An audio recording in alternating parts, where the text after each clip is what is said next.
wanted to start off. Oh, thank you, Ingrid. Got it. By sharing something that I created kind of last minute is Fran here? Fran's not here. She is like en route on a plane, headed for the mainland, but not here yet. So she was ambitiously going to try to connect to this call, but I'm not sure how she would do that. I just block myself out on those times. I consider it just the break that we all need. But she suggested, and I think this is a fantastic suggestion. It's also something that the local official advisory committee does, and that is an agenda with outcomes listed on it. So I think I have it opened up here, and I just wanted to share it with you. Close this. Close.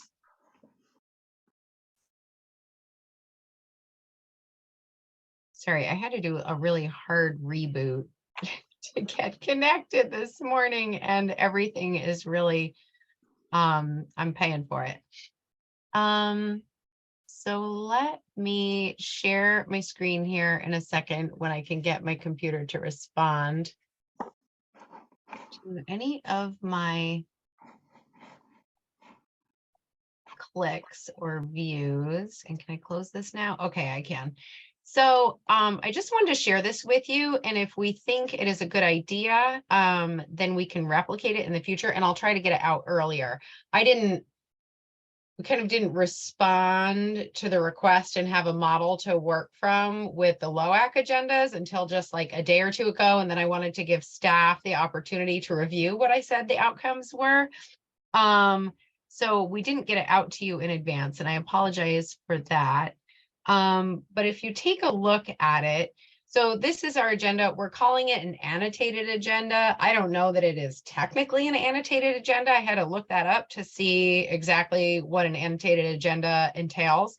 And I don't think this is it, but it is a more useful, I think, agenda. And so we could either share this just within the CIAC, or this could become our published agenda.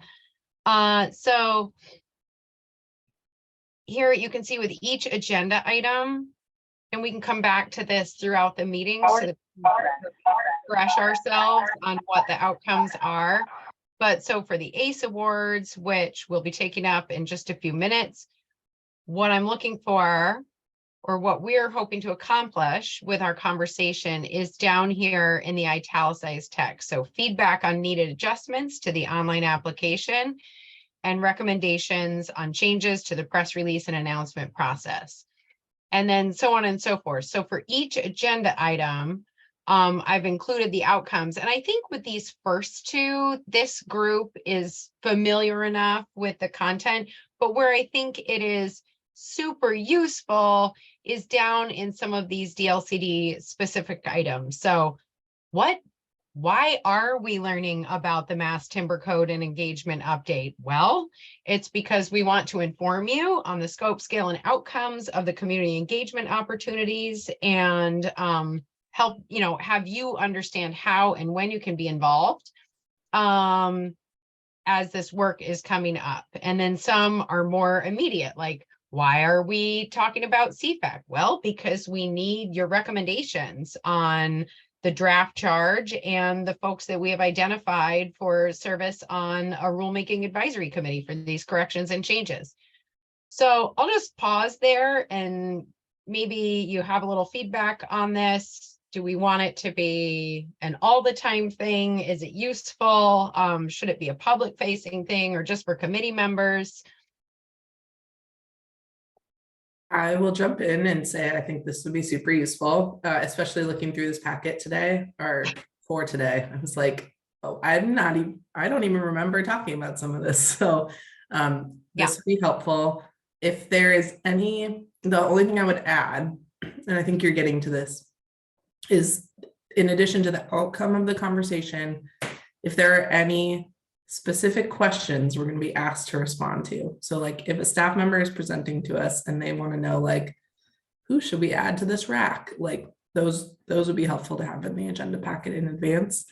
Okay, And I'm totally fine if that's a public facing document. I don't Great. see any reason why not.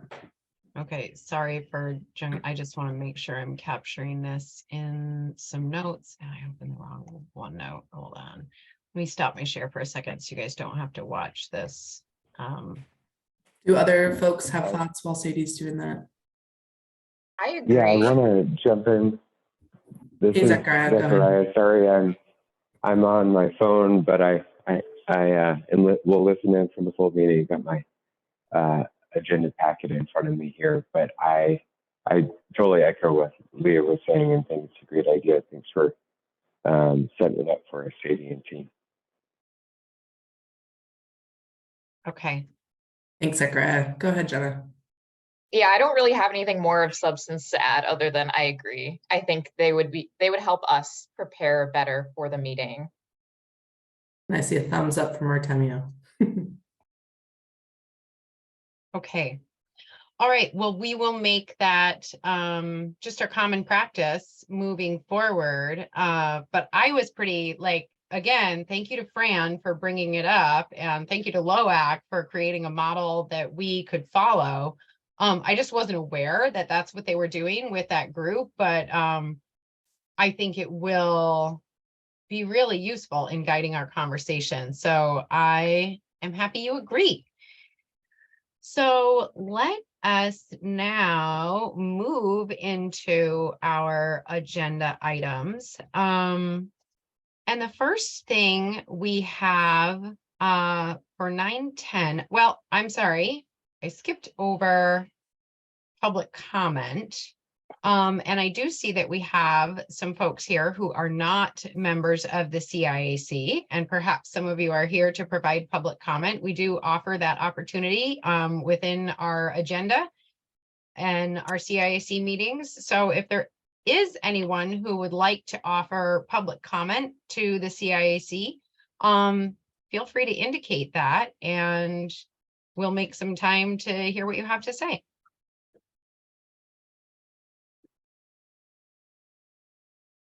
Probably the best way to do that is by raising your hand on Zoom.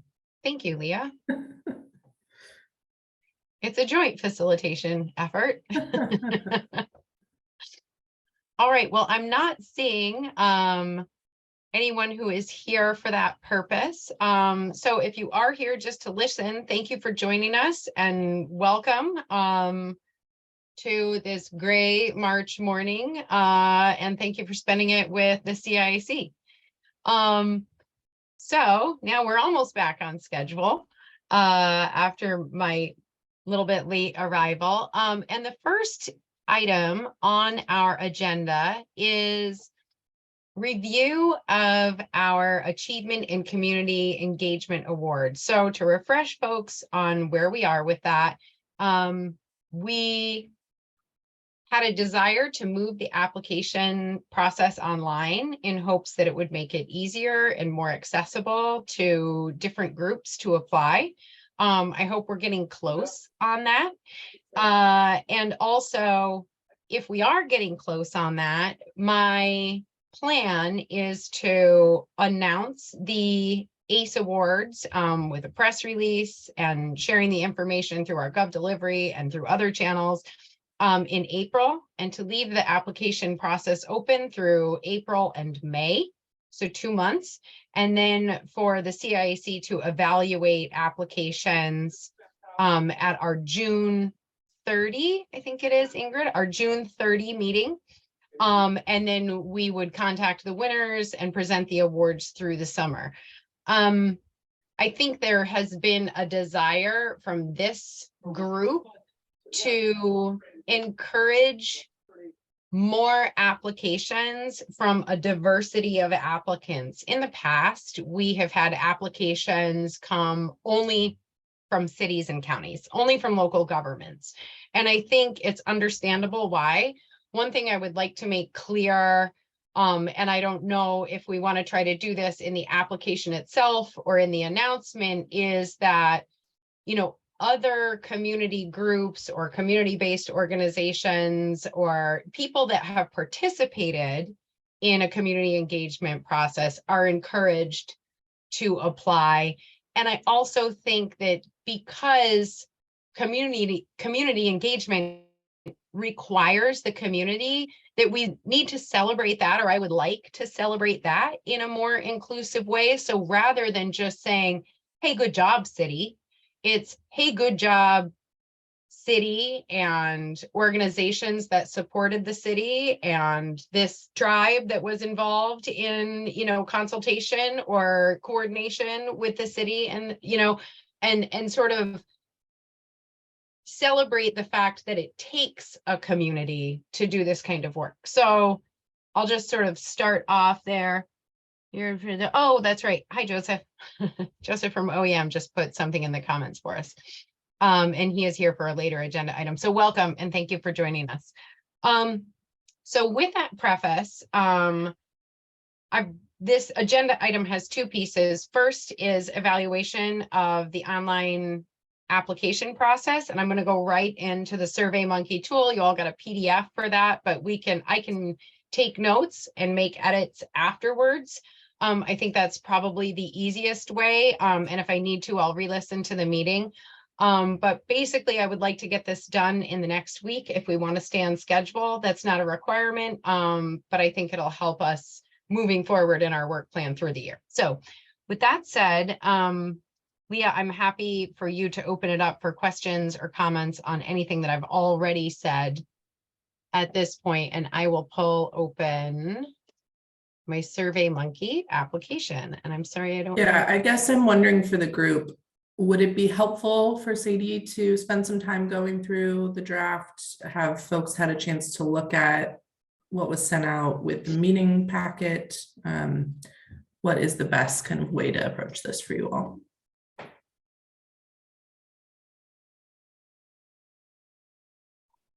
I don't want to spend a ton of time going through it if folks have already reviewed it, but if you think that would be helpful. Absolutely. Like if everybody just thinks we're in a good spot and wants to sort of take so one thing that's missing from the application right now is any required question. And I did that so that people, as they were reviewing the draft survey, didn't have to actually fill it out and you could just navigate from page to page.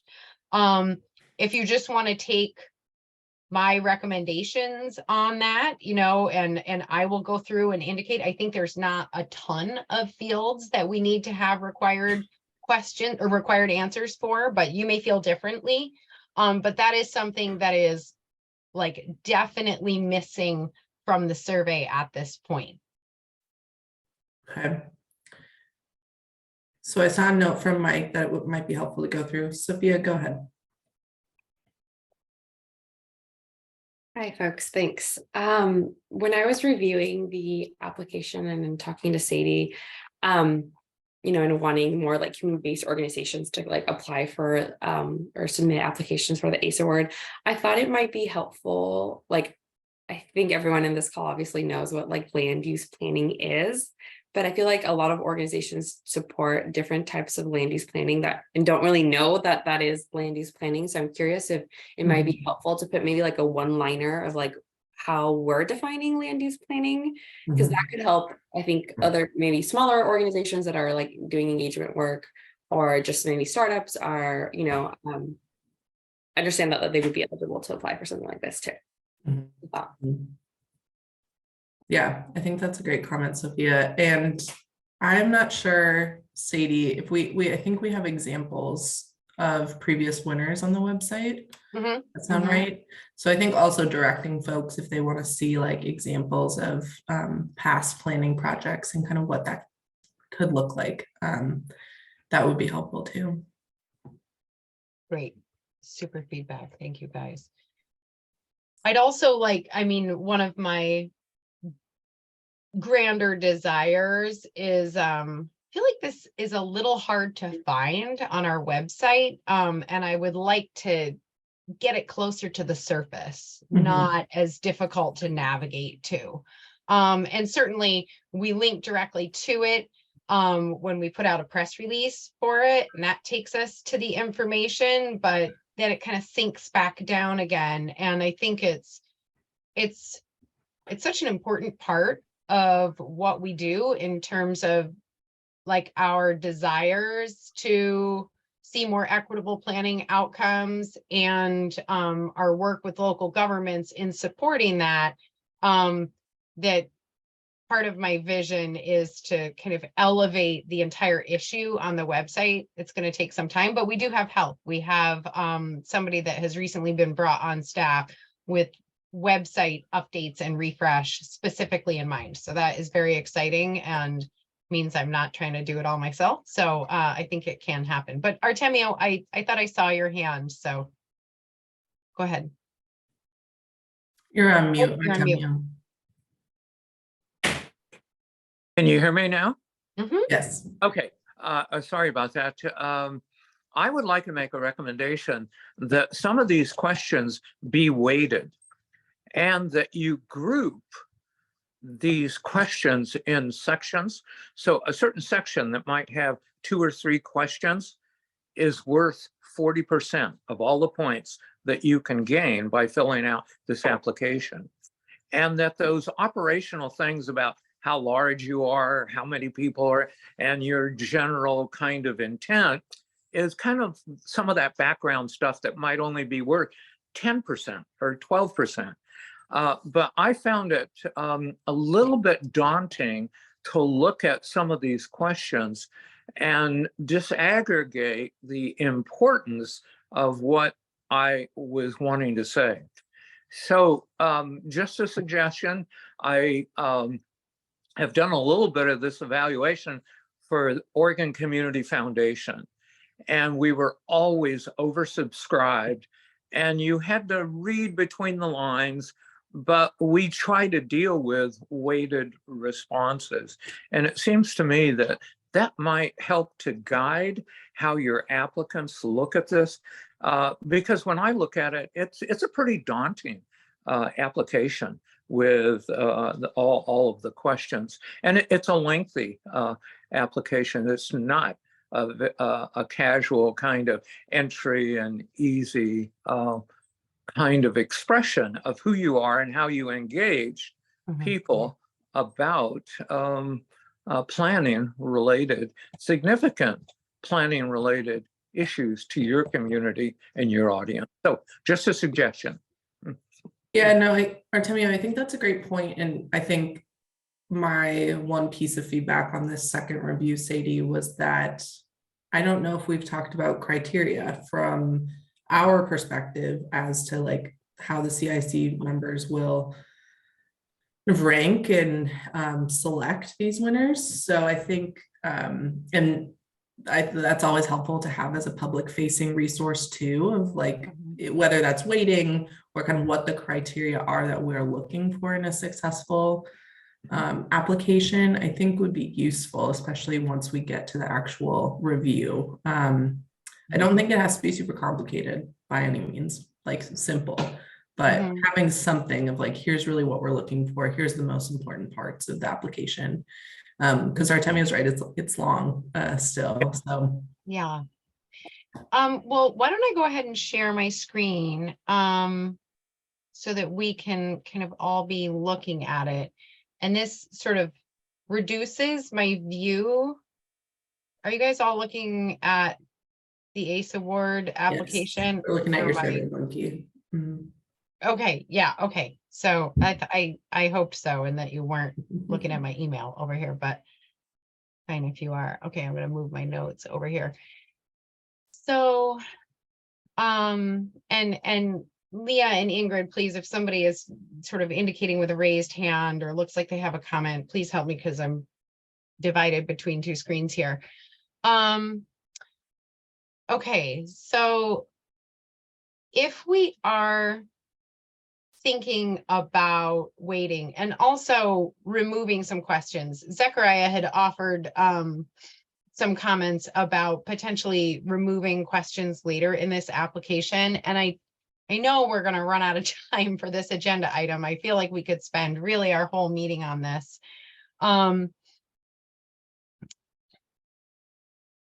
So some of these questions at the beginning, you know, I think name of project, applicant name, contact email, some of these just have to be required questions, but I think what I'm hearing from you is that I can use my discretion in deciding what is a required question and what is not, and that you all are comfortable with that. And certainly we can make revisions next year, if I got it wrong. But I'm going to try to err, if I do err, on the side of making the application less daunting to fill out. So fewer rather than more required questions would be my preference.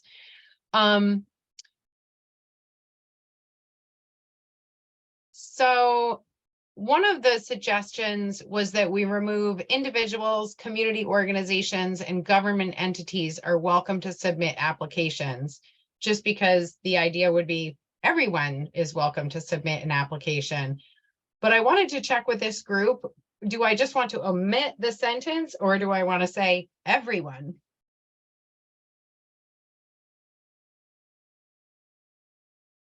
Or do we want to kind of flag different groups that might sort of be involved, or do we not want to call that out?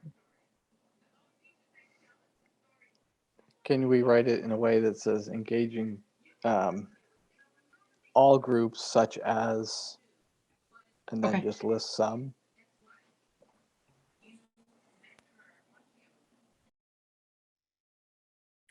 I don't have a strong opinion on it. I think making it neutral to, you know, anyone is welcome to submit an eligible project is fine with me. Okay.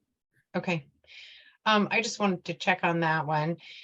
So then I think let's get down to some of the more substantive questions. I need to add a little blurb there about project teams and partners. So I think there was also a question about whether or not we needed the responsibility or authority of the agency completing this project. And I was trying to think through this from sort of a broad lens. So for example, I serve on the transit district board here in Salem, and I think that they could be quite eligible for the work that they are doing around a new transit center. And the reason I wanted to have this question in here is because I don't know if we got an application from Chariots that we would know really what they do if they didn't say, I am the mass transit provider for the Salem metro area, in something like this. But that's the kind of answer that I would be looking for here. So if it is, especially if it's not a city, what is the responsibility or authority of the group that's applying? You know, is it an economic development corporation? Sadie, that was my comment, and I think Oh. it's just the language. I think responsibility or authority is very like government speak. So if you're looking to attract Maybe, other yeah, types so of maybe it's just like, organizations, what do you do? what do you do? Like, what is your mission? If we're talking about community-based organizations, I think something that is just like responsibility or authority makes me feel like, oh, this is supposed to be like a government agency, right? Yes. So I think it's just a language tweak. Yeah, well, I wanted to just say thank you though, for taking me out of my government speak box, because I think that's, I love the mission. I think that that's a great way to capture it. Thank you, Leah. Jenna, I saw your hand was up. Did you have a question or comment? Yeah, it was actually on the previous page where I had a question. Why are we asking their preferred pronouns? It seemed like if someone's submitting an application on behalf of an organization, that should be gender neutral already. So I didn't understand the relevancy. I included that question after a review of my notes from our previous CIAC conversation. So it was I could not assign the remark to any CIAC member, but it was in the survey feedback that I got. So I'm happy to exclude it. I can agree, but I put it in because it was feedback that I heard from the group. Okay. Personally, I don't think I feel like it's random. It's like, why are we asking them this? And it's also like, Feels a someone little performative. might not feel comfortable sharing their pronouns. Sure. Yeah. Yeah, I would Okay, agree, Jenna. I'm happy to omit that. I just wanted to honor the comments that I received from people who took the time to fill out the survey. So I appreciate the follow-up on that one. Yeah. I have a comment, and it's similar to this, but not exactly. So in my job with our applications, we'll have the applicant name, but also the kind of the responsible party. So I don't know if that would then kind of like kick that back into needing that or something in that vein. Because we have the applicant group, agency, whatever, but someone's actually going through this process of filling this in. Mhm.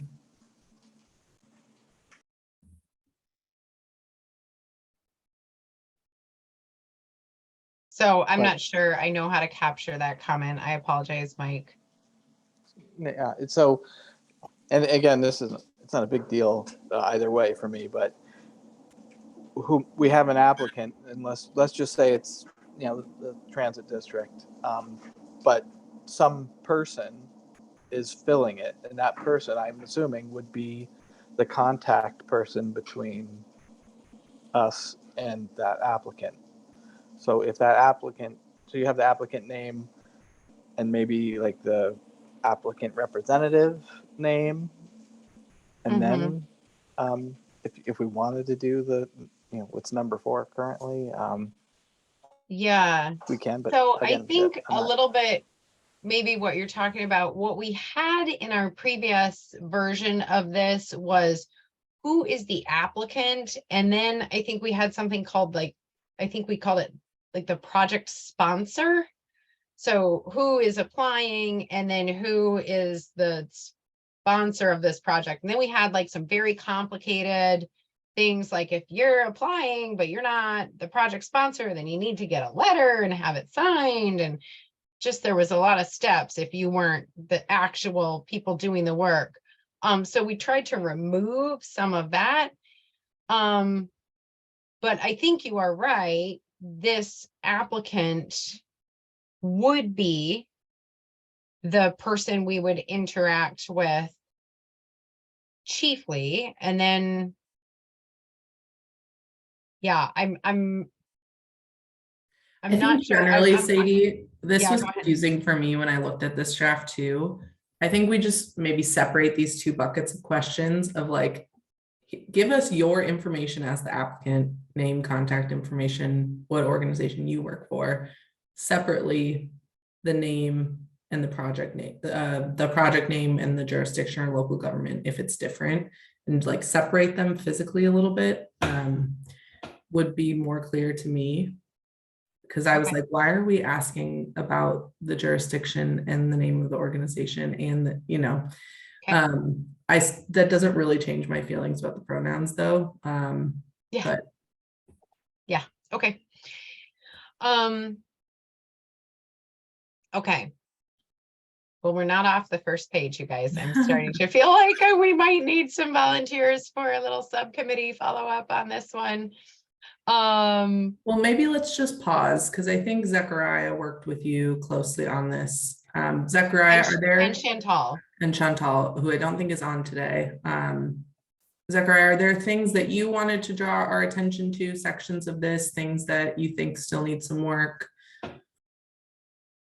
Yeah, thanks for asking me. I mean, I appreciate all the work Sadie has put into this, and I think every question is valid in its own way. But I thinking from the applicant themselves, that's just a lot of questions for people to respond to, and also a lot of questions for all of us to read and review and score. And so I don't know. I don't feel too strongly about this, but I'm curious if others feel like if we were to just cut 10% of the questions, what would we lose a lot of substance that is otherwise needed. And if not, if the feeling is no, then I would say, well, let's do that under the effort to reduce the amount of time it takes to fill one of these out, and just to get more people applying to it. I don't know that length of application time is a reason why we only get a handful of applications each year, but I would love to see more than 10 applications a year. And as far as I recall, we only had a couple, and I think just kind of reducing barriers as much as we can is a good idea, kind of the vantage point I'm coming from. Yeah. Jenna, go ahead. Yeah, I had the same thoughts, Zachariah, like as I was reading through, and this is gonna sound horrible but I was thinking about it. If I were to fill out this application, I probably would have given up halfway through because it's so long. Mhm. And that sounds horrible because like I'm like, but like I'm just being honest. It's a lot of the people whose job it is to do community engagement, they're already so busy. Mhm. Community organizations are over capacity. A lot of government agencies are as well. And so, time is money, and if something is going to take more than an hour to do, it's really not worth it for a lot of organizations because they're just already so busy. Mhm. And I think rather than, we could delete some questions, or there could be opportunities to just combine them Mhm. and just ask like more of a general question. And then like in parentheses, for example, you can talk about this, and then just have like an open comment box and people can fill out whatever they want.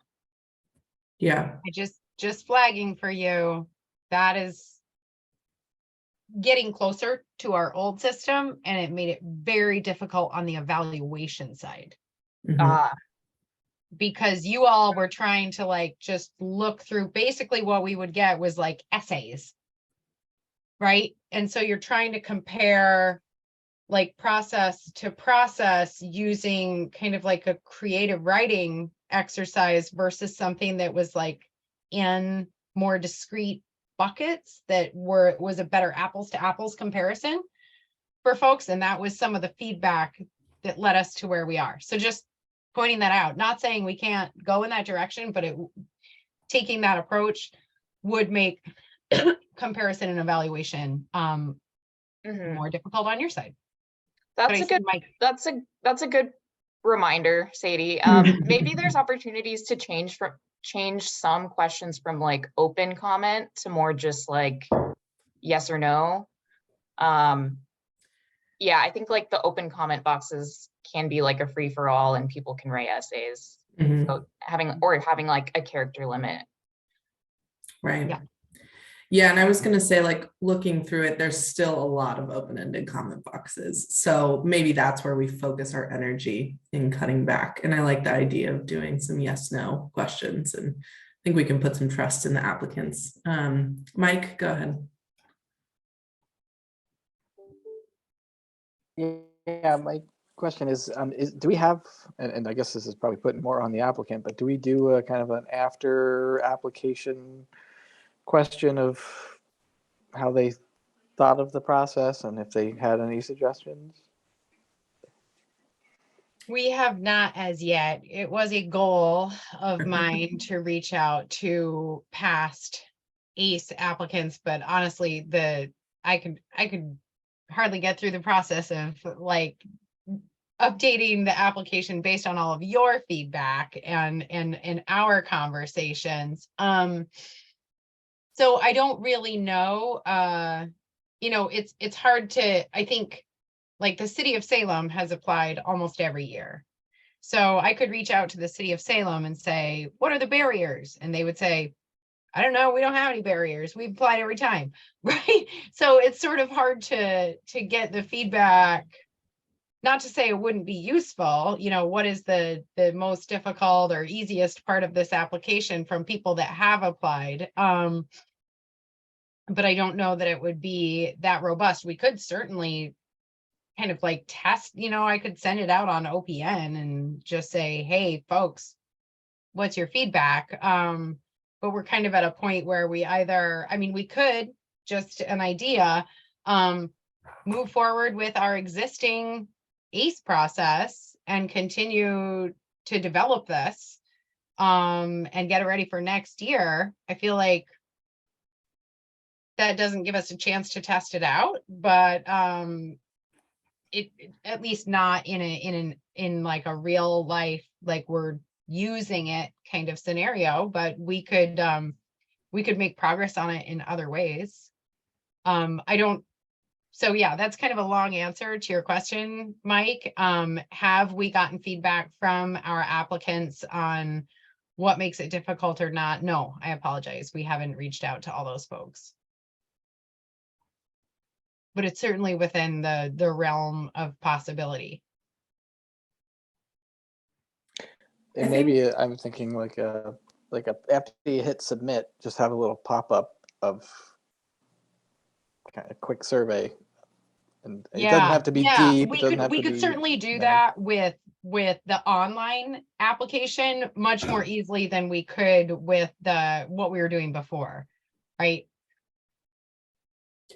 I think, Sadie, let's still move ahead with the online. The group has put a lot of effort into it already. I would like to go through it one more time myself and just look if there's a few open-ended questions that can be cut. I don't think we're asking for major changes at this point, but just like making sure we're being mindful, and that's something we can put an eye to as we refine it in future years. I think if other folks can make that same commitment, if you haven't reviewed it already, as a follow-up from this meeting, just sending a note of like, here's the questions that I feel like maybe we don't need or are less important. I think that would be helpful. But given where we are on time, what do folks think of that process? Yeah. Okay. Sadie, does that feel okay for you? Yeah. And I can look at this and try to find ways that I could, because I am a huge, number one, I'm a huge survey fan. I love surveys. You are alone. And number that, two, I am a huge fan of quantitative data as for means of like comparison and analysis.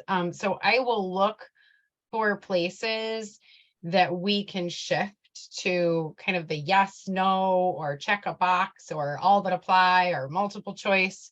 As I look through these, I just be prepared for a lot of others, because I also don't want to preclude people from describing a circumstance that is unique to their project. So I will review it with an eye for that. And so does anybody want to meet with me to talk this through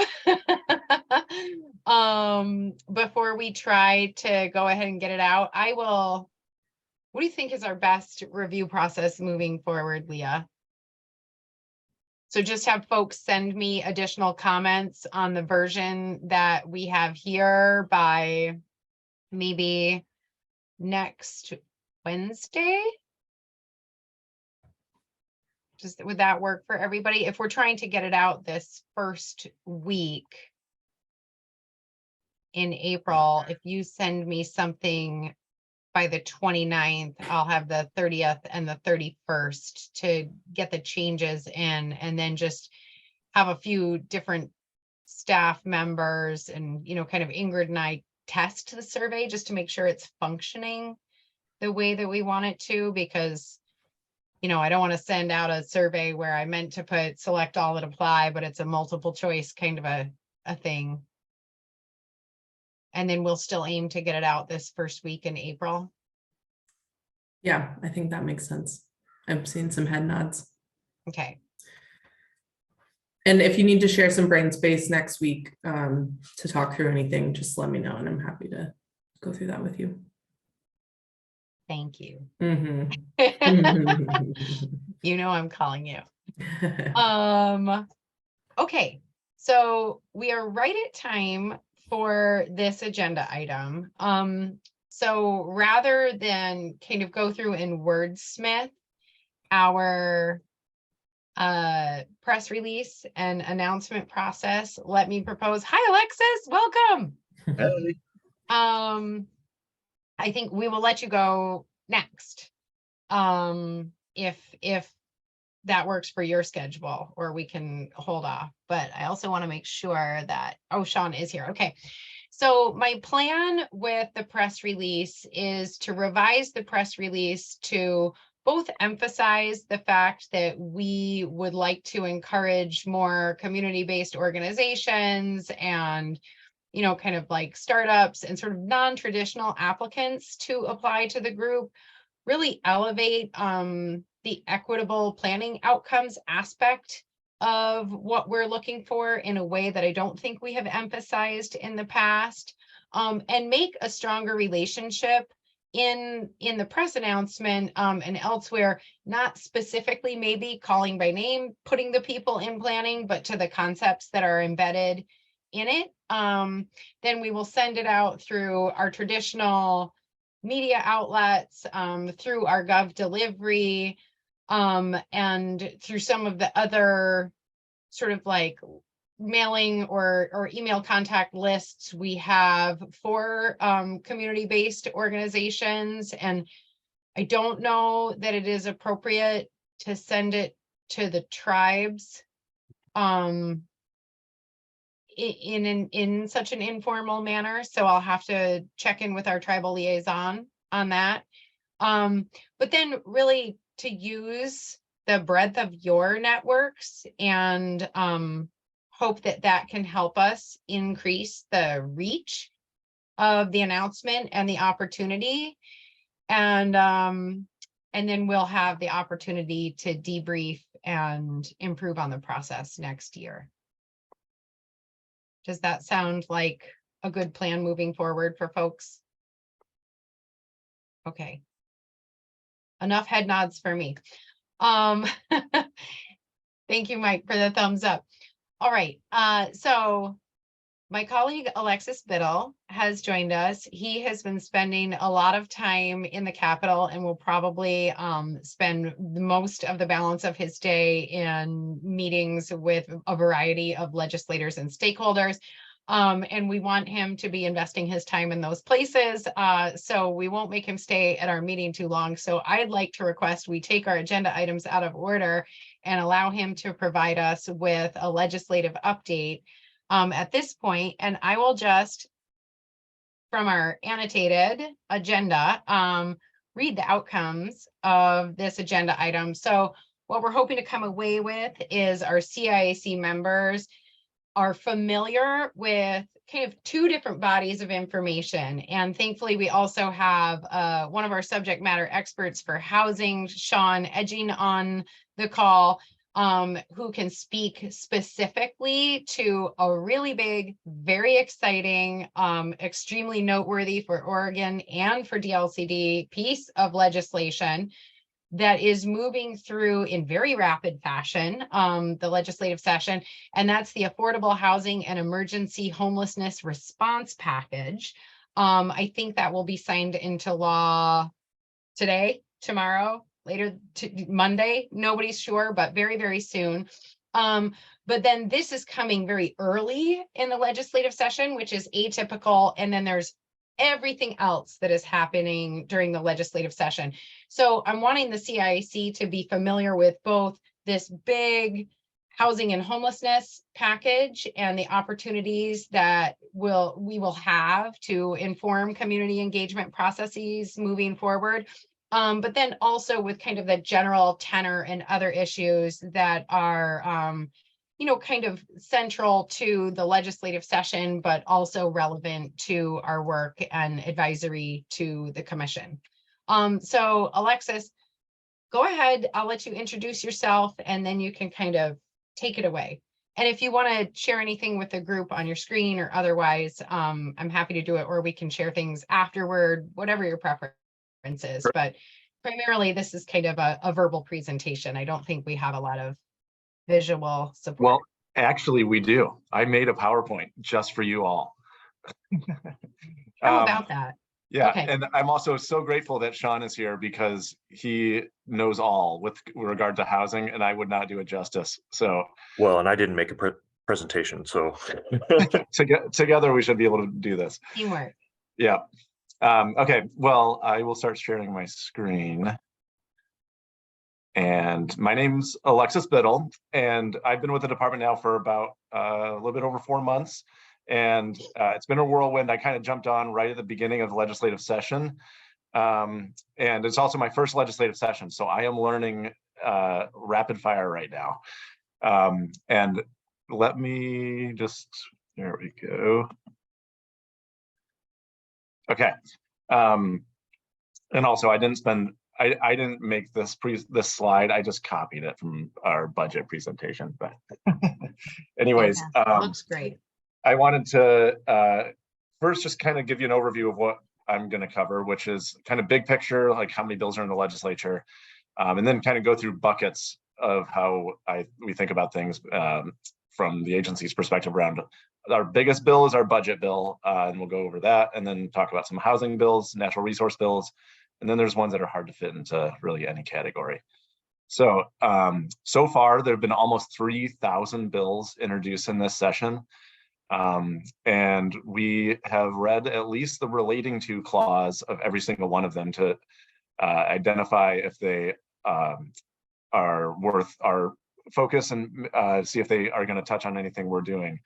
We're out of those 2,897, we screened out 257. And we have a prioritization or a scheme where we kind of log what level of priority each 1 through 3. And I should have gotten a count of how many priority 1s and 2s we have, because those are the ones that we actually spend the time to like really analyze and write like a summary of. But I would guess that we probably have well over 100 to 150 bills that are priority 1 or 2. And then of those, only about 50 are currently active, meaning that they've had a hearing and have some life left in them and could move forward through the legislative session. So we've already gone quite a ways down the line of winnowing away from the original 257 that we started with the wide net in the beginning of session. So our budget bills, as you could guess, are probably our most important bill of the session. It is embodied in House Bill 5027 this year. And just to kind of take a step back, we use the budget development process starts with an agency request budget, which Sadie can fill in the blank here, but I think it's like we generate that in the summer, and then the governor's office. Yeah, I think we have to submit it by September, maybe October 1st, but we do, the CIAC actually had a presentation on our budget, our policy option packages, if folks remember that. So the policy option packages are budget requests that DLCD submits in our agency request budget. And as we were getting ready to present that information on our policy option packages to commission, CIAC commented on those and submitted a letter of comment to the commission. So that was back in the summer. And then we do all the work of bringing together everything else and submitting a package to, I think it's DAS. Is that where our ARB goes? Yeah. I don't know. Or LFO. That sounds good. Yeah. So anyhow, and I'm sorry to be explaining things that you already know then. So the governor's recommended budget is what is like they kind of funnel all the agencies and align them so that there's a holistic picture of what's possible within the state's budget. And the governor's recommended budget, and then goes to the joint ways and means committees to to make the legislative determination of what is actually going to get funded. And so right now we have had a hearing on House Bill 5027. It was back in February 13th, I believe, 13th and 14th. And we are just waiting to see how they end up weighing all of the different competing budgetary interests that they're hearing about. And we should hear in April or May about another hearing and gets a more final picture around what's going to actually be in the 23-25 budget. This, I won't read through all this here, but this is what was in the governor's recommended budget, including the biggest one, the Housing Production and Accountability Office and our housing needs analysis work, which Sean will be able to share a little bit more about in a moment. So I'll just jump over to the housing side. And actually, since Sean is here, I could do a mediocre job at describing these, but I selected these bills, Sean. If there's other ones I'm missing, feel free to go ahead and mention them, but do you want to just speak for this slide? Yeah, no, I think this is a good slide showing like the major bills that are in play. There are some other bills that are wild that we probably won't talk about because they're more like political statements, but I'll start with the pieces related to the Oregon housing needs analysis. I think we've actually talked about this before briefly at the CIAC before, because we were kind of in the midst of this process essentially for the past several years since I joined DLCD. There was direction in House Bill 2003 to take up this methodology that at the time was called the Regional Housing Needs Analysis, kind of asking like, hey, California has this system over here. Does something like this work in the context of Oregon? And the answer was, it's complicated. So the short of it is we pretty much went through this very extensive process to kind of really analyze how we implemented Goal 10 to get us towards these shared goals of housing production, affordability, and choice, and how do we reorient our systems to really emphasize that. And that has kind of culminated in a series of recommendations that we submitted to the legislature at the end of last year. And that's, of course, available on our website for people who just love reading 40-page government documents. But the short of it is there's a lot of ways, structural ways that we've oriented Goal 10 that have not really focused on this idea of planning for housing production, affordability, and choice. And House Bill 2003 kind of was the first step in reorienting Goal 10 towards that, and away from maybe this kind of land counting exercise, which is how we've traditionally operationalized Goal 10. But then this bill really goes further to say, no, actually, all local governments, we all have a responsibility and a role to play in planning for just a lot more housing through the ONA, but also really emphasizing the policies that we implement at the local level to emphasize those three outcomes: production, affordability, and choice. And when I say things like choice, for example, I'm talking about like reorienting and integrating affirmatively furthering fair housing in Goal 10 implementation, or planning for accessibility as a form of needed housing. There's a lot of what I'm talking about when I mean those three words. So there's a lot of detail I'm not going to get into. But it articulates that we are going to emphasize those outcomes. We're going to actually adopt policies that get us towards those shared goals. And we're going to track and evaluate our progress and implement a meaningful accountability system that ensures that we're all doing everything we can to get towards those outcomes. There's a lot that I could talk about in there, but that would be just too much for this kind of high level overview and presentation. So I'm happy to talk about it later is what I'll say. I'll mention that this was included as part of the 60-day package. I guess it's a little bit longer than 60 days now, that the governor kind of requested the legislature come forward with. And we had to do this very fast, right? And so kind of as a consequence, we know that there's some cleanup that's needed. So there's this follow-up bill, House Bill 2889, that kind of has some of these technical tweaks and amendments to make sure the bill functions as we intended to.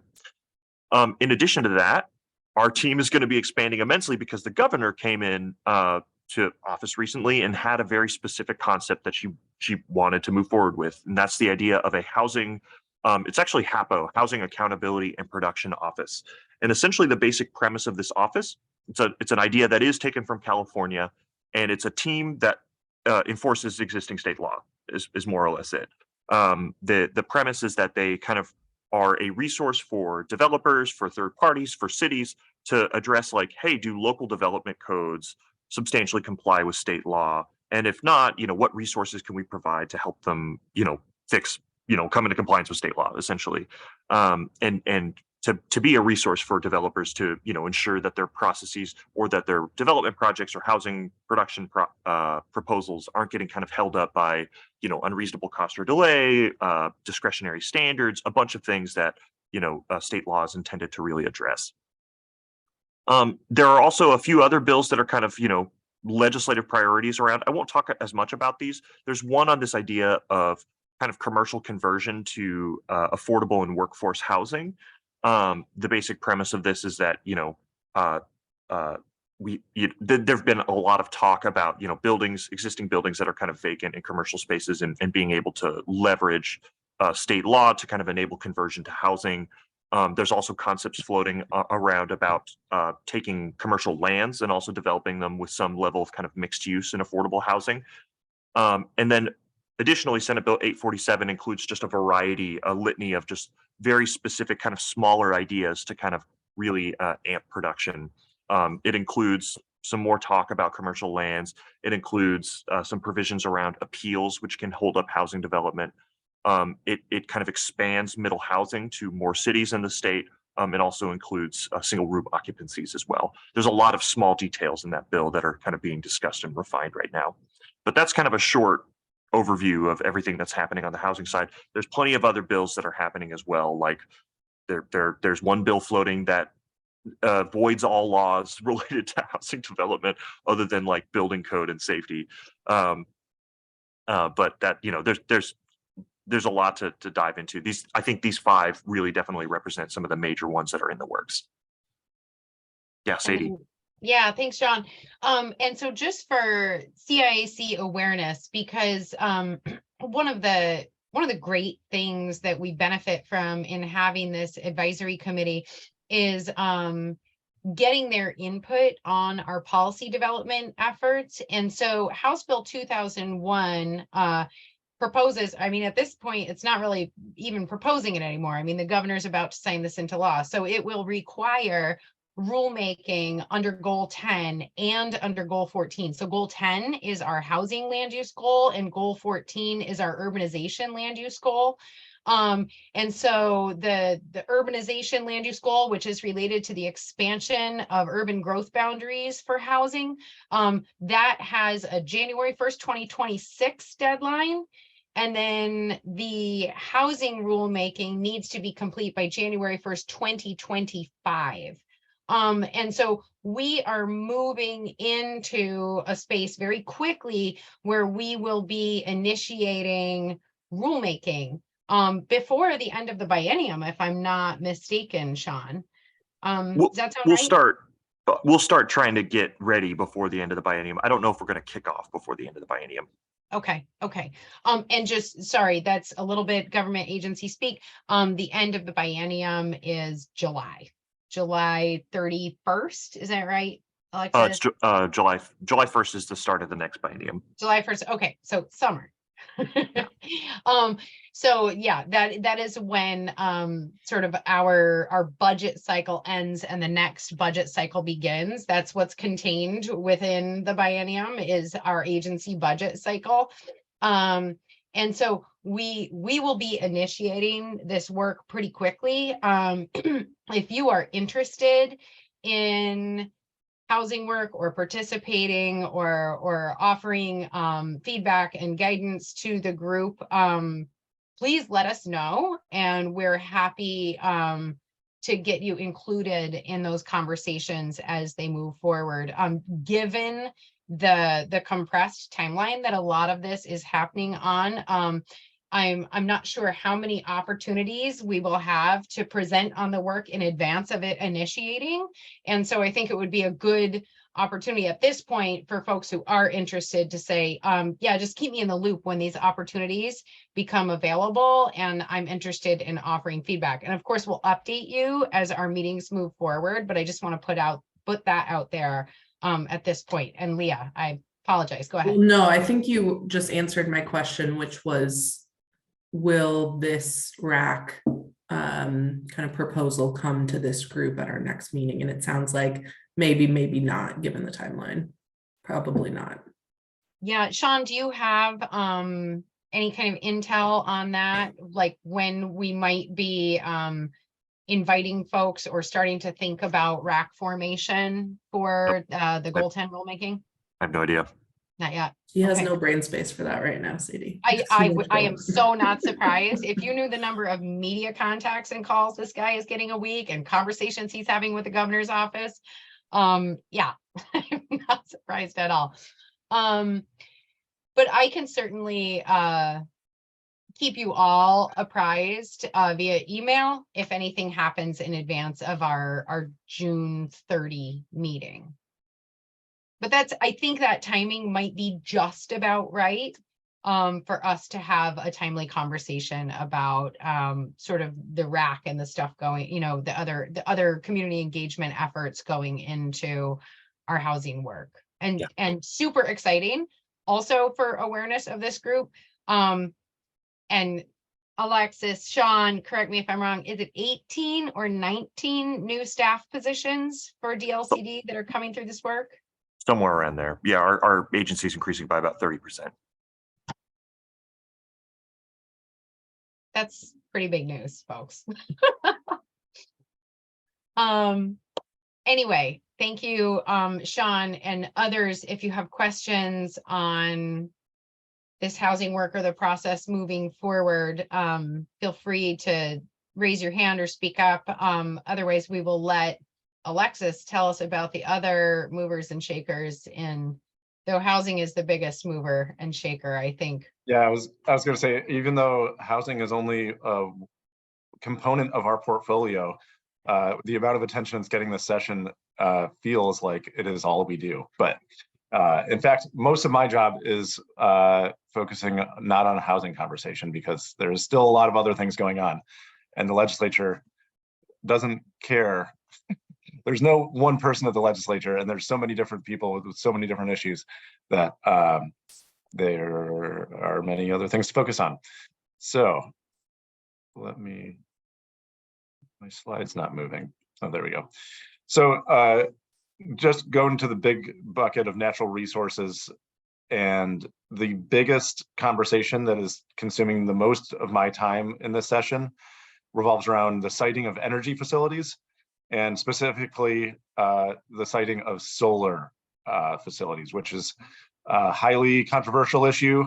It pits farmland conservation with habitat conservation, with energy development, and these are all competing and very important interests. And this conversation has been in development now for a while. I mean, this most recent one that's around these bills has been since this summer. They've been trying to identify areas where they could streamline the process for energy permitting if they can locate areas that are the least conflict. And defining what a least conflict area is a pretty challenging thing to get, basically to allow it to be a large enough contiguous area that would be suitable for solar development, but also not upset interests around agricultural conservation and habitat. So the bills are currently, there's like over 8 bills right now on energy siting, and some of them are like industry driven, some of them are more like further study, telling our agency or the Department of Energy to go and continue working on this in more of an official capacity rather than an informal legislative conversation. This type of conversation really gets into and the complexity of the housing situation is the same, where there are some things that are much better to define in rules than in statute, because statute is not a negotiated, it's a negotiated process, but it's harder to have subtlety and detail in statute than the level of detail you can get in rules. And so these bills are, there's like I said, one that would just go and allow like counties to basically create an expedited process on their own without much state role. And then there's other bills that are focusing more on like state level guidance to define these least conflict areas. And a lot will happen in the next few weeks. April 4th is a major deadline for all bills that have to get voted out of the first committee that they originated in. And so we'll know by April 4th if how bills are moving forward or which ones are really have more momentum. Senate Bill 530 is another fairly major piece of legislation, but our role in it is relatively minor at this point. And it's on creating a fund for carbon sequestration on working lands. And what does that mean? That's basically saying they are trying to identify projects where within existing programs for agencies where farmers or like timber folks and I think even some coastal habitat areas could be used in this way, where they could basically get incentive. There could be incentives for them to use practices that sequester or store carbon in the soil or like in forest and soil, and basically it's a climate strategy, an incentive carrot-based, not stick-based strategy for using our working lands in ways that are productive and help our climate goals. I'll just keep going through these, but feel free to interrupt me at any time. So Senate Bill 873 is a bill that is focused on, originally was called biological engineering, and they've since changed the term to ecological engineering. And it's basically a bill that will now we've asked to get kind of going back to the statute versus rule issue. They originally wanted to define ecological engineering as an allowed use in coastal zones. So think of areas where they want to do like shoreline stabilization in an estuary, and the original definition could have been open to like expanding the use of riprap, which is like the big concrete slabs that can be used for coastal erosion. The issue with those is because they are they're like a static, very heavy object that doesn't absorb wave energy but actually reflects it.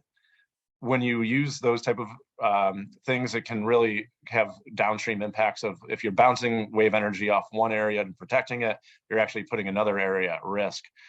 So there's some pretty restrictive language in our rules around how and where that can be used, those type of things can be used. And so this is kind of trying to find, the goal of the legislation was to allow rocks to be used, which have the potential of kind of the same characteristics as riprap, where it could be bouncing wave energy.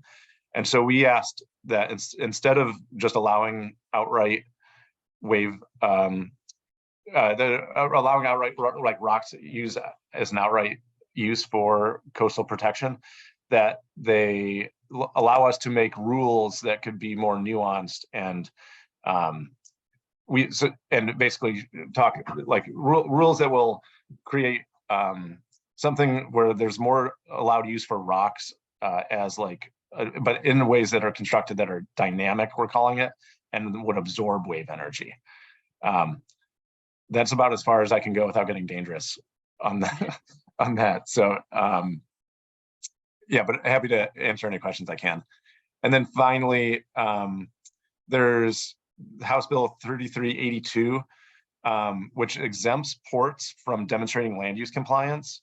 And this conversation is being driven by the Port of Coos Bay is looking at building a large container facility. And there's issues with that came out of the litigation that came from the Jordan Cove pipeline litigation on, they found that Goal 16 basically makes it very challenging for ports to dredge beyond their existing channels, and they would need to expand the channels for these shipping container facilities. And this is a very problematic bill because it would require exempting from land use laws is also would exempt it from the port from complying with our federal requirements for consistency with our obligations to the Coastal Zone Management Act. And so we're working with the bill drafters to come up with a more nuanced approach. And that's still very much in progress. But we're working to kind of change that from an outright exemption to more of like a conditional use where they can hopefully be able to get around some issues that they need to get around to allow this facility. And it's not we're not like putting our finger on the scale trying to help this facility happen. We're just saying you can't just outright not comply with land use laws and not have these other consequences. So we're trying to create a path that would work without this like drastic measure. And then just going to jump over to some of the miscellaneous bills. Bigger one that I'm sure you all have been hearing about is the semiconductor bill.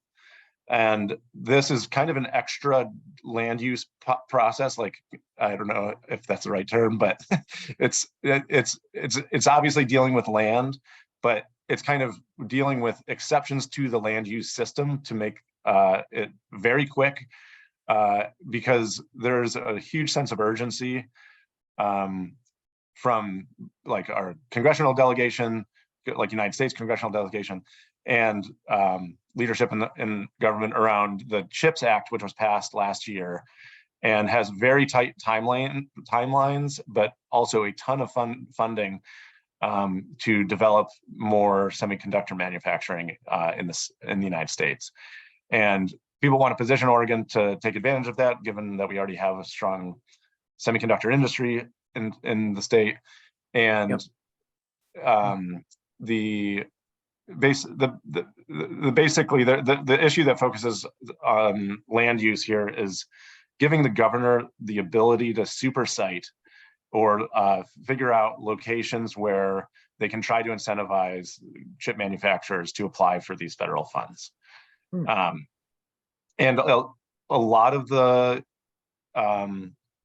well, I should say they're prioritizing land inside of urban growth boundaries and requiring that it's at least adjacent to urban growth boundaries. And that bill is moving quickly. It's today going to be heard, actually right now, is being heard in the Ways and Means Committee, which means it's moving towards a House or Senate vote soon. Yeah, Sadie. Thanks, Alexis. I know how huge all of this is. Unfortunately, we're a little compressed for time this morning. So I would say we can keep it pretty high level on these last three bills, unless you feel that there's something we should be aware of. I know you'll be coming back to us with the policy agenda. But things that we should be aware of that have like really a pretty strong nexus to community engagement. Super siting, unfortunately, does not.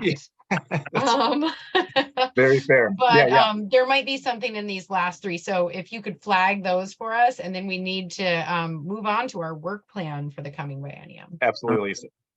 And I'll just quickly skim these. So the CAFO bill is the concentrated animal feeding operation regulations are under scrutiny at the legislature right now. And there's bills that will change that. It's likely that they won't be land use related. They're thinking about like an outright ban or moratorium on them. So won't get into that too much. Then the Trees Act would enable the Department of Land Conservation and Development and Oregon Department of Forestry to work with local governments to plant more trees and help prevent heat islands, which is a cool program, and we'd be expanding even more if we end up if this act ends up passing. And then just another minor bill called 2727, which would require us to convene a group that would study the siting of early childhood facilities, which are desperately lacking throughout the state, as anyone with children knows. And with that, I think that's it. Thank you, Alexis. And thank you for all of your hard work. He and his colleague Palmer Mason have really been like tireless, though I think tired. At this point, yeah. Oh, go ahead, Artemio. Yes, I would like to ask the question about Senate Bill 530 and the carbon sequestration encouragement. How is that being structured? What incentives are being proposed for landowners of forestry that may fit into this working land carbon sequestration approach? It's a good question, and I don't know the answer to that. It's not spelled out in the statute. It'll be something that I think the Oregon Department of Agriculture is going to this will enable them to create a program, and also the Oregon Department of Forestry to create programs and have funding, but it doesn't have that level of detail in the statute. Oh, it needs to, if you're going to incentivize those private sector landowners to engage this program, they need something more than a moral encouragement. And given the fact that the UN assessment report number 6 5 days ago was released, indicating that working lands, forestry and agriculture are really important to carbon sequestration and biodiversity, we need some messaging that has clarity and specificity that encourages these landowners to engage carbon sequestration. Well said. So tell that to Senator Dembro. Oh, I know him. Mike, yes. All right. Mike, go ahead.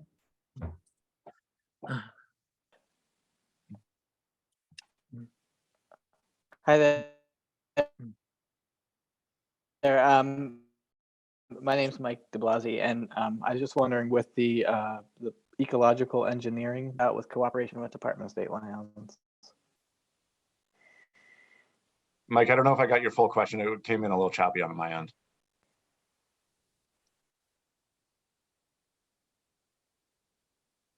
I think he might have asked if you're working with the Department of State Lands on that. Yes. Yeah, working with Department of State Lands and the Oregon Parks and Recreation Department. Okay, excellent. Thanks, Alexa. Yep. And they'll be involved in the rulemaking, and they might end up. The legislation would enable them to adopt their own rules around that. Great. Well, thank you so much for your time, Alexis. This has been informative and gives us a good heads up as to what we might be seeing coming up for rulemaking and other kind of community engagement efforts over the next couple of years. Yeah, always happy to. Thank you all. Have a great day.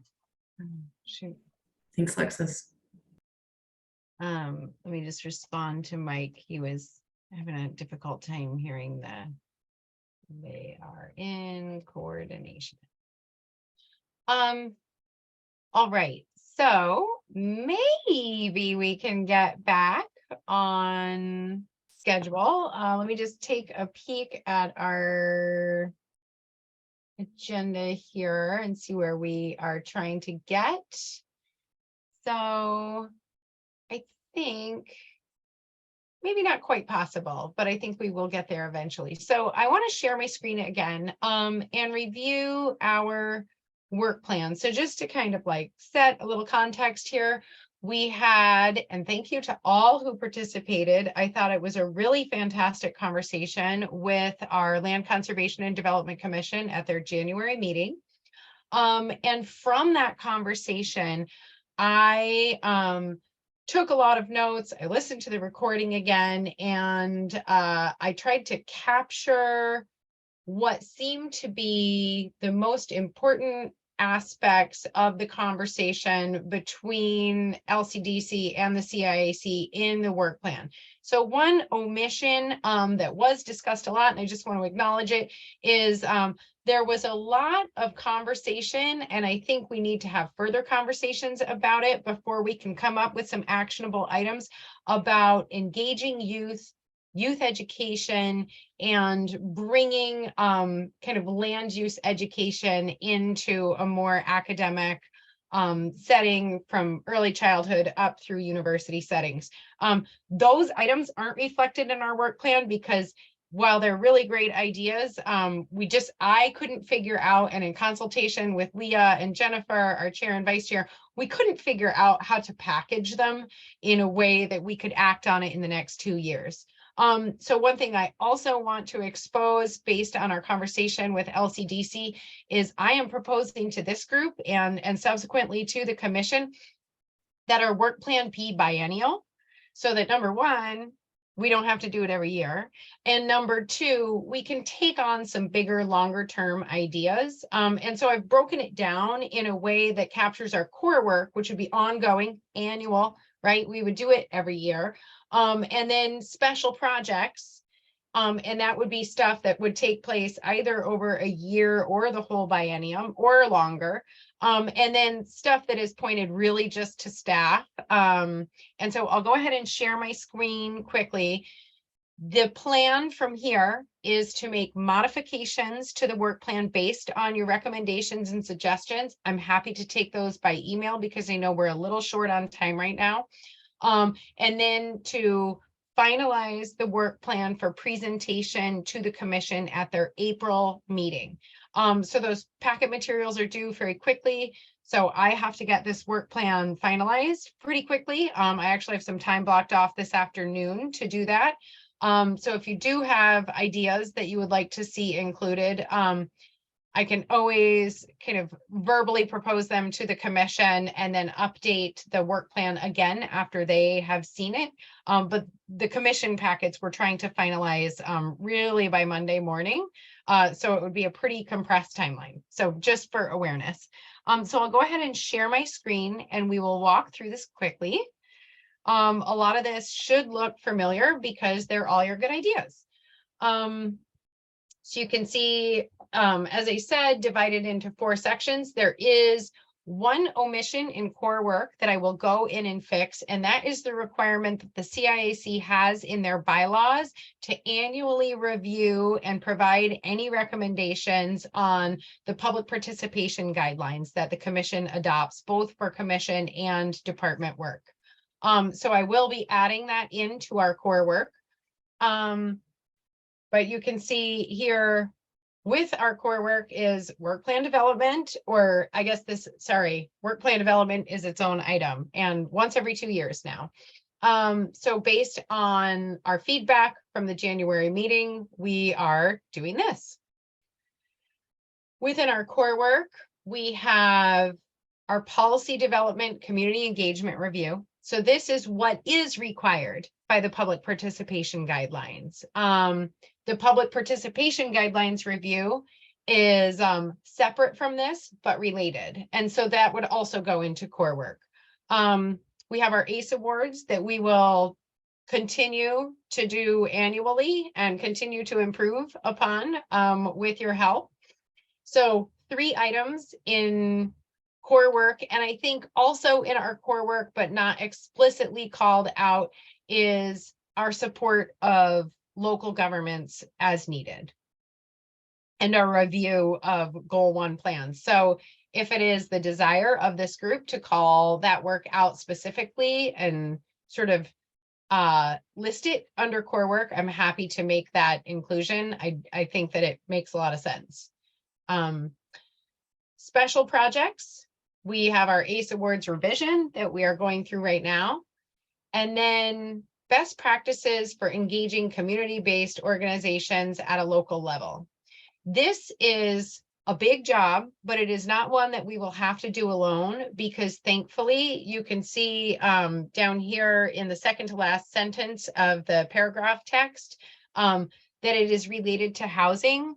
Because of the substantial amount of funding that we have coming to DLCD related to housing, we are going to be able to leverage the work of a consultant in helping us along with CIAC along with the housing team to develop these best practices for engaging CBOs at a local level. But again, thankfully, we won't have to be the generators of this content. We'll be able to use the expertise and sort of capacity of a consultant in this area, and to provide advice and input or feedback on what they propose in that regard. So this is really exciting. I think it's going to be a great companion document to putting the people in planning, which speaks to this, but is not really pointed at it in an actionable way. And I'm hopeful that we can have a really action-oriented guidance document that will support local governments in this regard. Talks a little bit about what the best practices will include. If you had time to review this document and you're thinking back to your conversation with commission, a lot of this is really drawn directly from my notes. Your conversation, of my conversation, the CIAC LCDC joint meeting.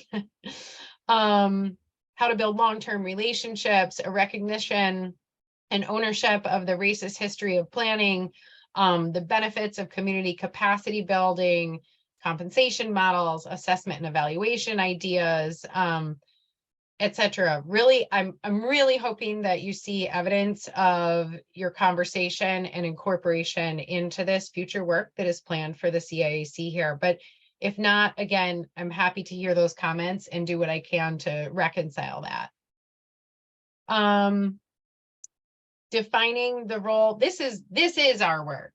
And I think we have heard multiple calls for this information. I personally, as our Goal 1 specialist at DLCD, have received the actual phone calls about this. And that is providing some definition and guidance for what the role of committees for citizen involvement.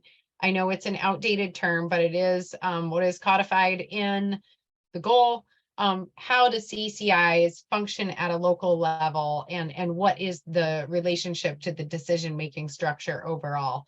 That will be something I think we'll need multiple conversations and possibly a subcommittee on, but again, it's a 2-year project. And then creating a feedback mechanism. And this is something I've talked about both with CIAC members who have participated in our policy development exercises. And also we have kind of recognized the need as an agency to do a better job evaluating our community engagement efforts so that we can continue to improve.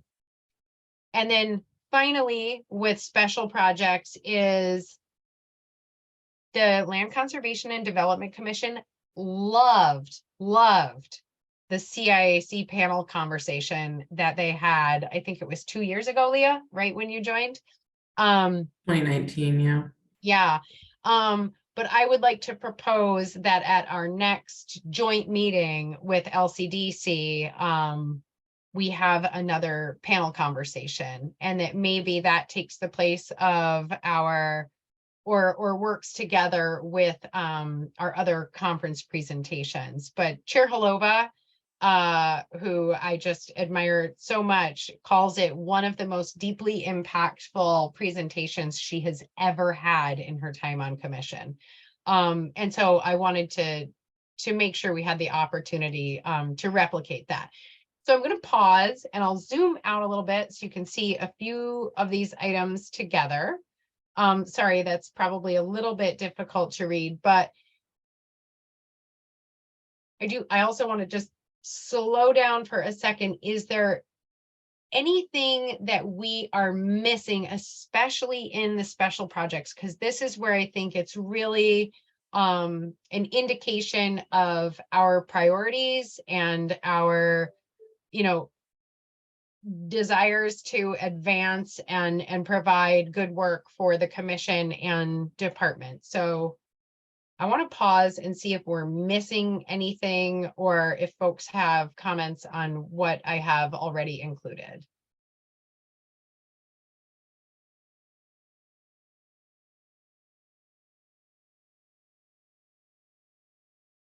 Sadie, can you stop sharing screen so we can see everybody? I think folks. Yes, thank you. agenda Great packets. suggestion. Yeah. Jennifer? Yeah, go ahead.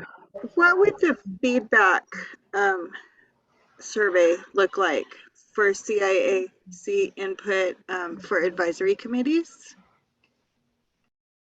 That is a great question. I mean, would it just be a form or would there be a dialogue after the form's submitted? Because, I mean, if it's just a form, how would we know what the outcome is? Right. I think that is a great comment. And to be honest, I don't know. I think it could maybe be a combination of both. I know that one place we have provided a feedback mechanism was within the climate friendly and equitable communities rulemaking. That consultant took time to personally interview everyone from a community-based organization or who was receiving compensation to participate in that rulemaking effort. They took time to interview them about the process. And I think what we learned was extremely important. And it's one of the reasons that I think this work is, this feedback mechanism is extremely important, whatever shape it takes. And that was, largely the sentiment of the CBOs was like, thanks for making room at the table for us, but you didn't make space in the conversation for us to be heard. Mhm. You got us there, you educated us, we showed up, but the usual suspects dominated the conversation. Yeah. So I think it's important for us to know that so that as we're moving forward, we can think about the ways that we can disrupt that and allow for more voices to be relevant and heard at, in these processes. So Oh, what shape that Sadie, takes. I Yeah. think, sorry to interrupt you, but I think maybe to sum that up into, for this work plan, maybe it's not a mechanism, but kind of a process. Because so it's not just like an evaluation form, but it's a process of gathering that information, sharing it back with people, implementing it. So it is maybe this is what you're getting at, Jennifer. It's more than just an evaluation form, but it's kind of a process that's embedded in the policy work. Yes. Okay. Great comment. I will change number one, the mechanism to process, but I'll also look for other ways to clarify the language within the work item. Artemio, Go ahead. Yes, thank you. I think you did a great job of summarizing our joint meeting with the commission. One of the items you have under best practices, the last one, is assessment and evaluation ideas. I think that's really very, very, very important, and it should be driven and focused on the underserved communities that occurs throughout the state. So if there is a periodic, an annual review, hey, how is land use planning affecting your communities, the Latinos, the Blacks, the lower income families? We need an explicit kind of feedback mechanism that helps us to understand how these people are being affected by land use planning issues and those interpretations by jurisdictions in their local communities. So I would say that just articulate assessment and evaluation driven by underserved communities. That feedback, I think, is terribly important.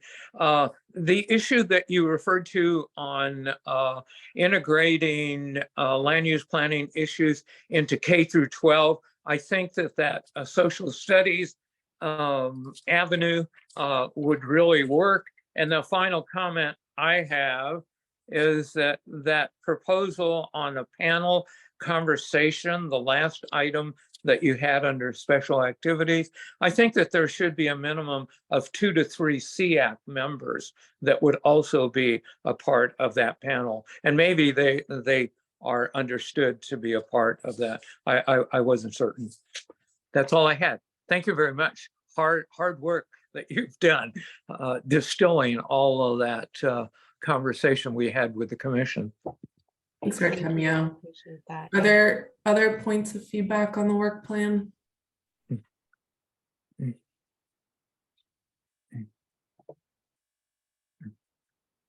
Okay, seeing none, I think Artemio and Jennifer, those are great comments and additions. I think this looks great, Sadie. It's exciting to see it all put forward.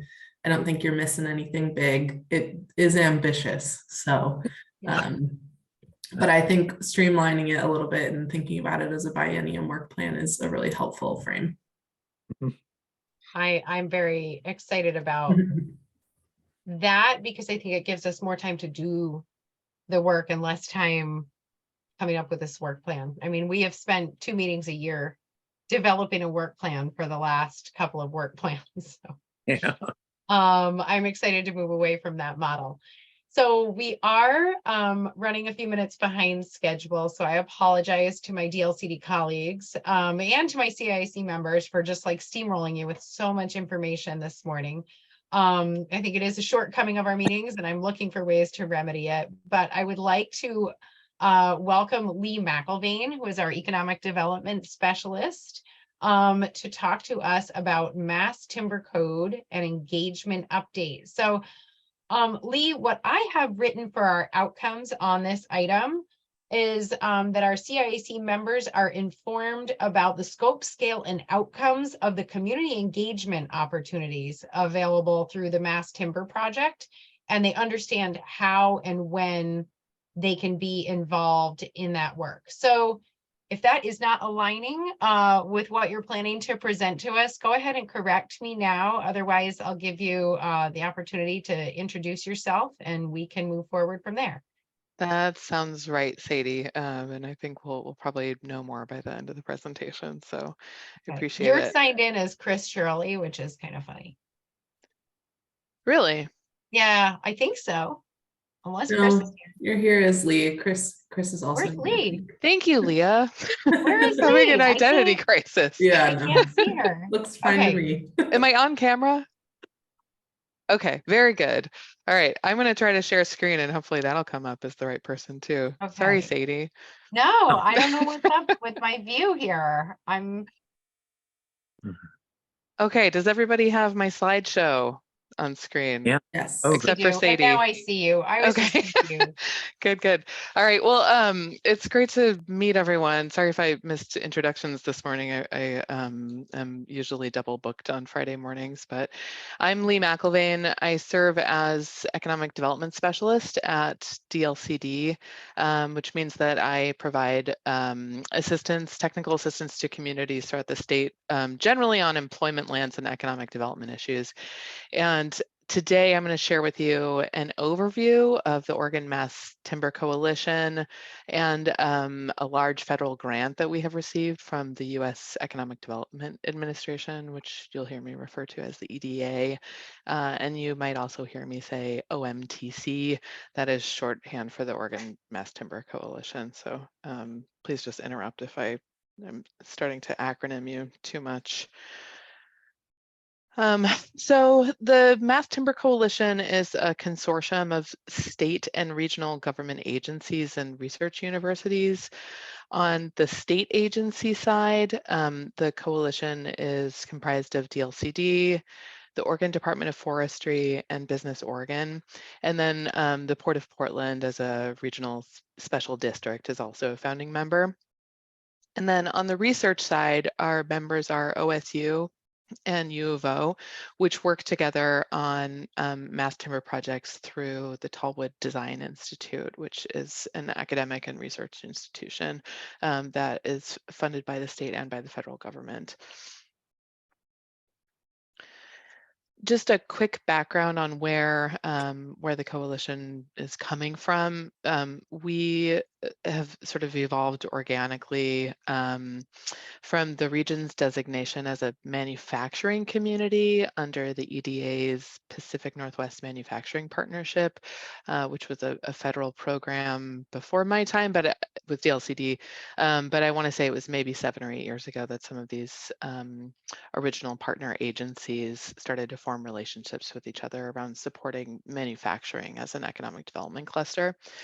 And then, you know, things kind of went sideways during the pandemic for a while, but state agencies that were involved in that Pacific Northwest Manufacturing Partnership designation reconvened following the 2020 Labor Day wildfires out of a desire to help communities that were impacted by that tragedy and discuss shared recovery interest in replacement housing for people who had lost homes to those fires, in forest restoration, salvage timber. That was a really big topic for us early on, was, you know, can we utilize all this wasted timber to build homes for people? And then, of course, equity and economic recovery. So together, under the leadership of the Port of Portland and with support from many of the state's economic development districts, we had really good timing to be able to apply for the EDA's Build Back Better Regional Challenge competition, which was sort of like the signature economic development funding opportunity under the Biden administration's ARPA program. So we applied with a proposal focused on development of a modular housing manufacturing industry that utilizes mass timber plywood panels as structural elements. So we were awarded a phase 1 planning grant of $500,000. So this is out of, I think, close to 550 applicants. We were one of 60 coalitions that were selected for that phase 1 award. And then we followed that in 2022 with a successful finalist application for the full pot of funds. And I'm really proud to share that our proposal resulted in a $41 million federal investment in the state's mass timber industry cluster. And DLCD's share of this is small, but really mighty at $500,000. And then before I get too much into project details and an invitation that I have for members of the CIAC, I think I should probably answer the #1 question on most people's minds when they hear about this project, and that question is, what is mass timber anyway? So mass timber is just a wood product. It's an engineered wood product that is used in something called mass timber construction, and generally it's been adapted to tall wood buildings, hence the Tall Wood Design Institute name, right? So we have some where I live in Portland, but the idea is replacing the building materials of steel and concrete with more organic building materials, timber. So mass timber is made out of compressed layers of wood, and it serves as a structural element in mass timber buildings. So rather than using a 2x4 or a 2x6, or you know, in a single family home, or concrete and rebar, mass timber builds are fully constructed from wood products that support the structure of the building. And then importantly, mass timber elements can be constructed into panelized components that can be adapted to modular construction. And so it's the vision of the Mass Timber Coalition that Oregon can address its housing production and housing affordability crisis by manufacturing modular homes from mass timber products harvested from Oregon forests, manufactured in Oregon mills, and then, you know, adapted to housing uses for communities throughout the state. Increasing our housing production is really not the only benefit of mass timber. It has several environmental benefits as well.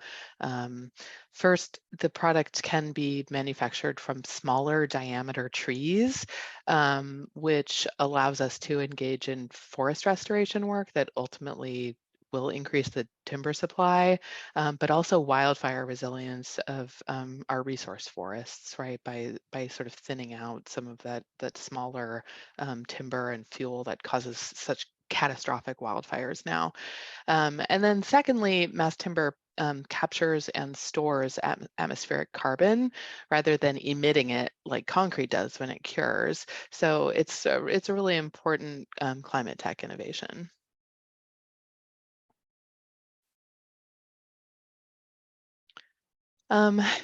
So this is a really incredible opportunity to leverage substantial public investment for public good. It's exciting work. And the intention of the Mass Timber Coalition is really to ensure that the benefits of these investments are shared equitably throughout Oregon. So we really envision this work as an opportunity to catalyze an emerging industry cluster, to create quality jobs in many industries that have lower barriers to entry, including manufacturing, construction, and forestry. It's an opportunity to increase our wildfire resiliency, both for our forests and for our communities that are living with the risk of wildfire every day, and then to share economic benefits between urban and rural regions of the state. Most importantly, for DLCD's purposes, this is an opportunity to expedite the production of housing. Modular housing is really going to be a key tool in addressing the housing shortage, especially at price ranges in the affordable and workforce housing range. Almost all single family housing in the United States is site built, meaning that a foundation is poured and then housing developers build it up stick by stick. Stick framing is a way that it's just a term that people refer to describe using 2x4s or 2x6s to frame a house. So modular housing is really different from that because it's built in a factory. And this reduces construction costs because it's basically manufactured with efficiencies gained by using manufacturing production methods. But it also reduces workforce costs because some of these processes can be automated. Normally, we would probably be kind of concerned about the loss of jobs due to automation, but just, to be completely realistic, there is nowhere near the number of skilled trades workers in the state or even in the country to meet current or near-term projected need for housing construction. And it's really a big part of the reason for the housing shortage that we're currently experiencing. Another really big advantage of modular housing production in a manufacturing environment is that it actually reduces barriers to employment for people who would likely be excluded from industries like this. Having all of those jobs in one place really allows for, improvement of programmatic partnerships to recruit women and BIPOC workers to industries that, would be likely to either exclude them or just don't know how to do effective outreach, to help increase workers. The housing piece is obviously a key priority for DLCD and for Governor Kotek. So last year, the legislature awarded Hacienda CDC, it's a community development corporation that operates throughout the state, but has many projects in Portland. The legislature awarded Hacienda a $5 million grant to develop prototypes of mass timber modular homes on Terminal 2 at the Port of Portland, which is sort of this long, stagnant industrial land. You might have heard about proposals to bring Major League Baseball to Terminal 2. I personally think this is a much better use if we can build houses at Terminal 2. So these images show the Hacienda's rendering of a finished unit and one that's currently under construction there at the port on T2 under Hacienda's Mass Casitas program. Housing is really just one piece of this concept though, so I'll just take a moment to describe all of the component projects that are funded through the Build Back Better Award. It's really kind of structured as a suite of supply chain and research projects that are funded through EDA. The projects were separately proposed and they are separately managed by OMTC members. They range from innovative housing prototyping to research and development facilities that test mass timber materials. There's a large portion of funding that's set aside for workforce development investments, and then forestry work to evaluate potential in the Willamette National Forest, in particular around small diameter timber harvests. And then there's also a really cool track and trace program that's running through OSU for timber known as smart forestry, where the state will have the ability to track which specific logs are coming from which forests so that we can have more accountability for forestry practices statewide. And then finally, there are local planning and development code updates, and that is where DLCD really comes into the picture here. So as I said, these projects are designed to be coordinated through the supply chain, but they are managed separately, and there are going to be some opportunities for CIAC members to help us with DLCD's code projects. And then I just want to make a quick note. If you're interested in learning about the other component projects that were proposed to EDA, you can go to the coalition's website. It's masstimbercoalition.org. If you go to /projects, there's a bunch of good one-pagers there that kind of sum these up if you're interested in learning about work that's happening outside of DLCD. I know that this meeting is running behind, so I'm going to skip this slide. And just work on drilling down a bit into the development code modernization project, with which DLCD is referring to as the Code Up project. So this work proposes to prepare communities to accommodate mass timber modular housing development. There are barriers at the local level, right, to permitting houses that are constructed out of sort of a non-traditional material at this point. And then because these homes are technically manufactured or prefabricated, there's a lot of design standards that cities have in their code that make it more difficult to build homes like this, even though, this is not the same thing as looking at like what you would traditionally think of as like a prefab home, or something that would be referred to as a trailer park or something like that. We need all of that housing, I want to be clear, but modular housing is kind of in an in-between zone between a site-built home and then, something that you would think of on the lower end of the housing price range. So at any rate, our project proposes to address some of those challenges at the local level by providing technical assistance to cities for necessary planning and zoning code updates. And then we'll also be coordinating that support through a team of consultants and regional stakeholders and localities to kind of build capacity and provide resources to them to make sure that they can benefit from these federal investments that are coming into the state right now. Ultimately, we're looking to support the adoption of updated development codes that not only permit but encourage modular housing made from mass timber in 30 cities.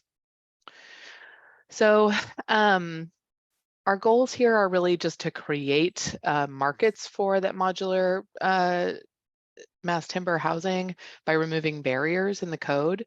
Our phase 1 award under that planning grant allowed us to do code audits of both building and development codes in 5 wildfire impacted cities. So last year we did those audits in Lincoln City, in Gates, Detroit, Phoenix, and Talent. And then moving forward over the next several years, we're going to be working with those cities if they elect to continue forward, and then provide direct technical assistance. So a code audit plus an update plus adoption support in 5 additional cities. And then over the coming years, we hope to really integrate this into DLCD's code core work to provide code assistance to 15 to 20 additional cities on top of that. And then one other thing I should just mention real quickly before I move on to the next slide is that one of the ways that we're going to be doing that is by working with a consultant to provide a model development code. And so this is going to be an update to our existing model code that really addresses how it is that we can accommodate mass timber housing throughout the state. So there are two opportunities where I would like to invite all or some members of the CIAC to provide advisory input on this project. This is not policy level work. This is a federally funded grant, but it is going to be a part of the work that DLCD is doing over the next several years. So the first opportunity for collaboration with your committee is to help DLCD select an appropriate consultant who is going to be focused on equitable community engagement. We have a substantial part of the budget that is set aside to ensure that we are engaging with communities that might not have the capacity to come to us. So we really need to come to them with these opportunities, and that's going to, as far as like work from CIAC, what we're inviting is to help us inform the RFP to get in contract with an equity and engagement consultant. And then I would also really appreciate help if you are interested in selection of who that consultant is. So, maybe that's a work session where we can score some of the applications that we receive under that RFP to make sure that we are choosing the appropriate consultant to help us do this work in the right way. And then the second opportunity for CIAC involvement would be helping us with recommendations for participating communities in the future. So this will be at least 5, possibly more cities that are going to be receiving direct technical assistance through this grant over the next 2 years. We will be opening up sort of it'll be a low-key application process for cities that are interested in going through this process with us. But I think that it could be an interesting and helpful role for CIAC to play if you'd like to help us look at those applications from participating cities. And I think that's it for me. So if there's time for discussion, Sadie, I'll let you keep time, or Leah. Thank you. Yeah, and thank you, Lee. That was really helpful. So just to clarify, are you looking for individual committee members who might be interested in one or both of those opportunities, or looking to see if the whole committee we would want to bring this to the group? I don't have an expectation on whether it would be individuals or the entire committee. I think whatever you have capacity and interest for is appropriate. So I'm looking for direction from you. Okay. I'll open it up. I can tell Artemio is just chomping at the bit here. Yeah. Just a reminder that we're focused on the CIAC's role in this and community engagement generally, not the policy details. But go ahead, Artemio. Okay. Well, I think a great presentation. Mass timber construction is relatively new as a terminology in the construction area with regard to engineering and architects. And in Europe, it's probably 5 or 10 years ahead of us, but not much. And you can look at a history that is only about 10 to 15 years of age. I really would like to see more articulation of the carbon aspects of how mass timber affects forestry in the state of Oregon.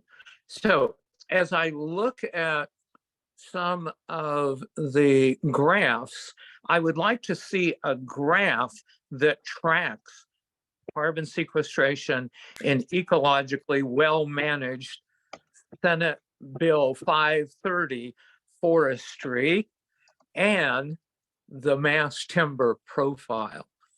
Now, Artemio, I really don't want to interrupt you, but we're super behind on time. So I want to keep us really focused on the community engagement. Well, the other thing I would say is I would be available to share ideas with the local American Institute of Architects, our local chapters, and they may be interested in one of the sites that would help to editorialize and flush out how mass timber modular construction could help in the housing needs locally. So I would be share, ideas and be a committee member in making recommendations.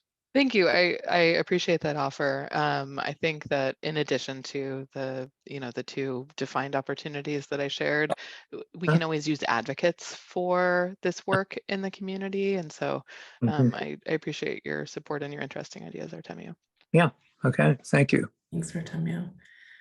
Other CIAC members, so Lee offered us kind of this opportunity to inform selection of an equity consultant as well as participating communities. Other thoughts, questions, interest on those?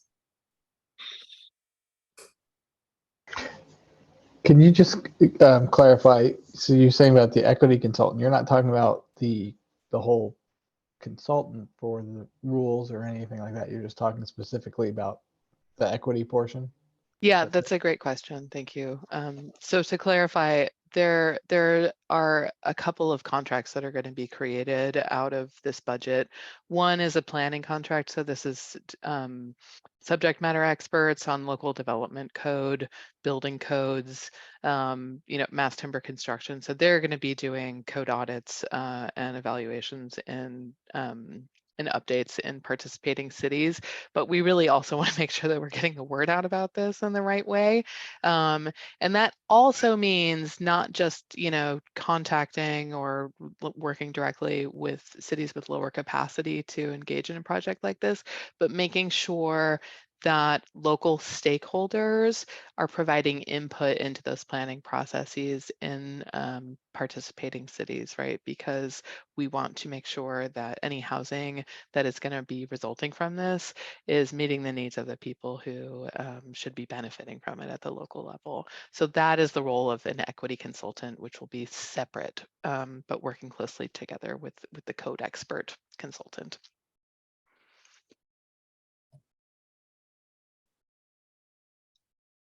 Other thoughts, questions?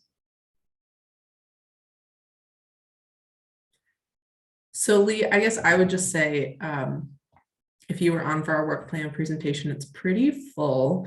But I think what this group is pretty good at is supporting kind of process review. So I think as you are putting together your RFP and your selection process, your process for reaching out to or reviewing applicant cities, I think that might be a good point to bring back to this committee to say, like, here's our process, here's who we're thinking about reaching out to. Do you have any feedback on that? I think that might be a good point of coordination with this specific group. Would be my 2 cents. Thank you. Hey, And what's your timing on that? I'm just trying to think of where it would fit into our calendar of meetings so that we Yeah. don't have this crush of like 5 policy items on a single meeting again.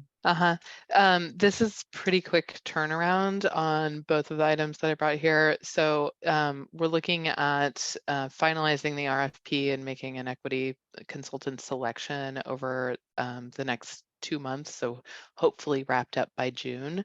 And then it's approximately the same timeline for soliciting input from communities that are interested in participating. So this is, something that people would need to be able to look at their calendars Which and is say, why we crushed it into this meeting agenda, because Yeah. it is something that is happening time sensitive. Mhm. Is anyone interested in evaluating those RFPs? I know that is a big job, but I think that probably could, has the potential to net the greatest benefit in terms of getting somebody in place to do this work in a way that aligns with our priorities. So if anyone is, I would say speak now or send an email after the meeting, and I can put you in touch with Lee and we can get you involved in that process. Hi, folks. Depending on the timeline that you have, Lee, I would be happy to support with the RFP evaluation process. Thank you. I really appreciate that. Yeah, what is the time commitment? I don't think it will be much. I imagine a couple of hours probably helping to review what we have included in the RFP, and then providing input when we have responses to that RFP. Great question.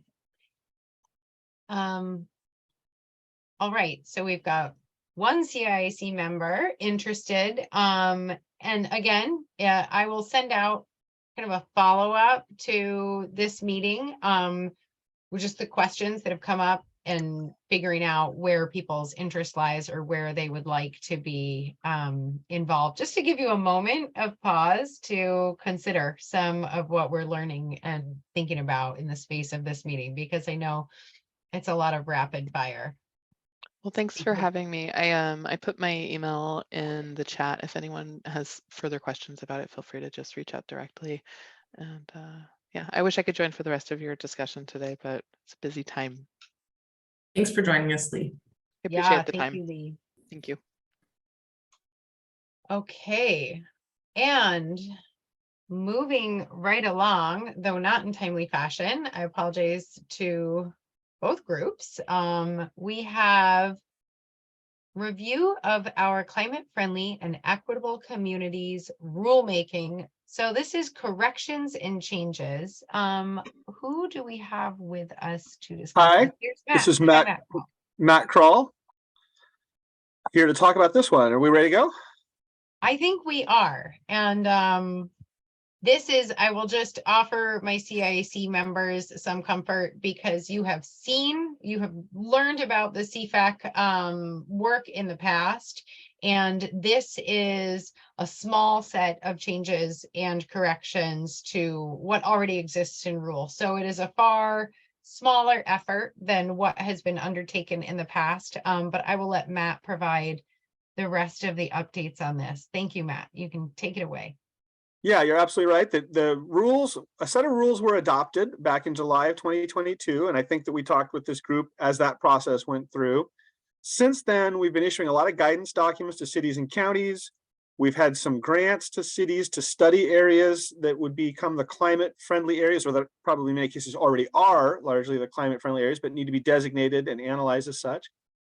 But now we are kicking off a process to do some corrections and clarifications as we've been working with the rules, found a few places where just frankly, in a few places just simply got things wrong in the rules, that there were typos or confusion, and other places where as cities and counties have dug into really working on them, they've come back and said, well, what does this mean? Or how do we measure this? Or does this apply to new parking lots or all parking lots, or those kinds of questions? So we have some clarifications. There's also a sort of a parallel discussion going on about some temporary rules to be adopted, and that's coming from, again, cities and counties raising questions and concerns and discussions going on, partly through the legislative or involving legislators and interested parties to talk about some changes that should be made quicker in order to adjust some parts of it and clarify some parts of it. So here's the schedule as we know it right now in our process. We did go back in January and reported to the commission, the Land Conservation Development Commission, told them a little bit about this. Through February, we had an open call, said, anybody's got questions, clarifications, things you should include in this rulemaking, please let us know.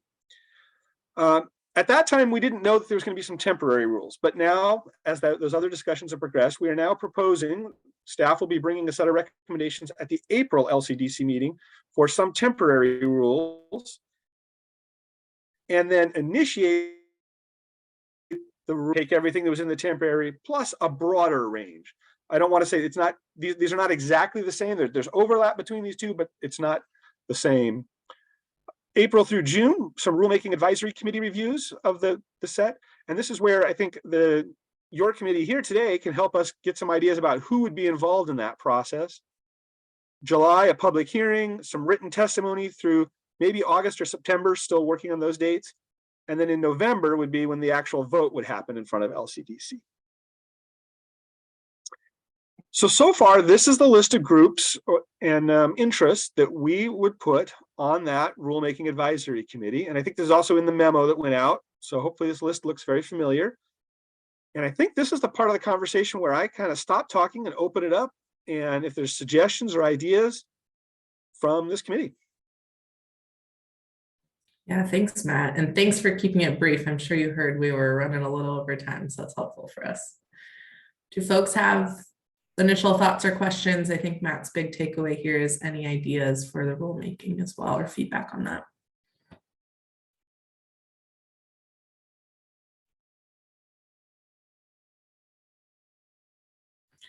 Well, I will just say, I am one of the many planners out there who's actually implementing these rules. So I feel very close to this issue, and probably have more feedback than is necessary for this group. So I can certainly follow up directly with you, Matt. Yeah, please do. But I think it's I just very quickly context for the group. I think this was a huge set of rules and super complex in the implementation and with really fast timelines. So I appreciate that DLCD is taking the time to go back and do some cleanup to those rules. I think a rack is a good idea, but I think we run the risk of like, do you have to re-explain everything that's in the rules to the people on the rack, and like spend a lot of time doing that? And also you're not really looking for substantive changes, is my understanding. It's really like cleanup, clarification, making it feasible for local governments to apply. So that seems like a bit of a barrier to starting a rack process. Just things to be mindful of. I'm sure that's already on your mind, but that was kind of my first impression in thinking about pulling together a rack for this. It's potentially starting with people who are intimately familiar with the rules already, since you're not looking for those substantive changes. I think that fits well with what we're thinking. Yes. Yeah. Okay. Jenna, go ahead. Yeah, I'm also one of the planners implementing these feedback rules currently, City of Beaverton. So, but I think having a rack and inviting the groups listed here, that works. I think also having other opportunities for other cities that maybe don't have capacity to serve on a rack, but maybe still want to participate in providing feedback. Just having more of those opportunities would be good. Mm-hmm. Yeah, I think we can do that. And I think sometimes on something like this, a rack is a semi-permeable designation. If somebody sends us a comment, even if that person was not officially on the rack, if it's a useful comment, it helps us understand what's going on. We're going to take it, we're going to work with it, and bring it to the commission from wherever it comes. Good. Mike, go ahead. Would it be possible to get groups that are transportation safety kind of committees for cities of different sizes to have a representative on it? And I don't know if mandate's the word, but have some type of requirement where once you pick the cities or pick the types of cities, that the cities would have to volunteer someone from that committee versus having the city say, oh, we don't want someone from that committee on it. I don't know how to, I'm probably not saying this right, but I'm just trying to figure out a way to have this, because some cities are not always in favor of these things, so they might not want to participate or might not feel like a transportation safety group would be relevant for this, but I guess I feel like they would be.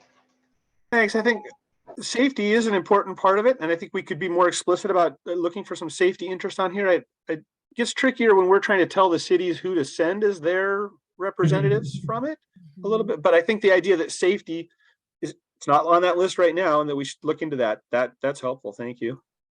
I don't know that the particular things I don't know whether we're going to be hitting on really the safety piece of, but let's have somebody from there so that we can think about it. Yeah, I think generally transportation being more explicit on this list is a good idea, since a lot of those rule cleanups, I think, relate to the transportation elements. That's good. Sadie and then Jennifer. Yeah, this is just kind of a DLCD process piece, and I'm borrowing from a presentation that we will have in a moment. So Marion Lahav, one of our natural hazards planners, has just a form on her risk assessment website that gives people the opportunity to comment. Just thinking about your previous comment, Matt, about like, well, gosh, we'll take useful comments from anybody. I wonder if there is a way to reduce the barriers to providing comments. So you don't necessarily have to submit something in writing or an email. There's the opportunity right on the rulemaking webpage. And this could be something that has more, broader application throughout the DLCD rulemaking ecosystem. We probably need to think it through, but just wanted to pose the idea. And then piggybacking on previous comments, yeah, I think freight transportation, very important element, but there's a lot of the transportation planning rules that have been adjusted and changed for this. And so I think more broader representation of that community, transit and others might be useful to involve.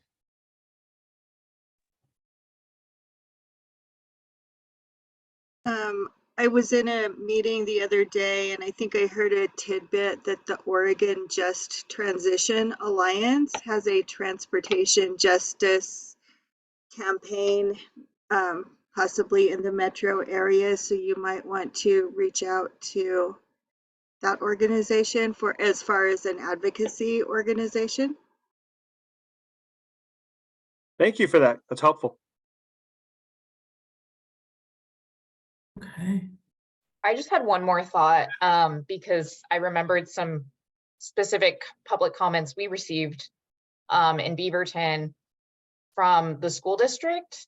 And so, and they had a number of concerns about designing their parking lots that work with school buses turning around. And so I think just like engaging the school districts in this conversation would be really helpful.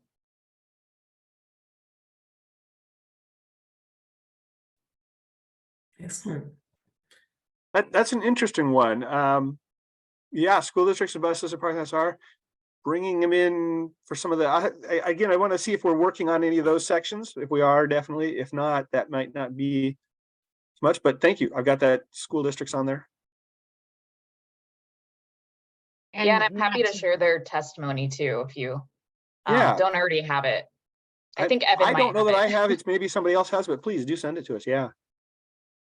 Yeah, Matt, and there is a comment from a member of the public, not a CIAC member, but to the extent that it's useful in the chat, that, including representation from different active transportation modes on the, so pedestrians and cyclist communities on the rulemaking advisory committee. This is coming from a planning commissioner in Corvallis.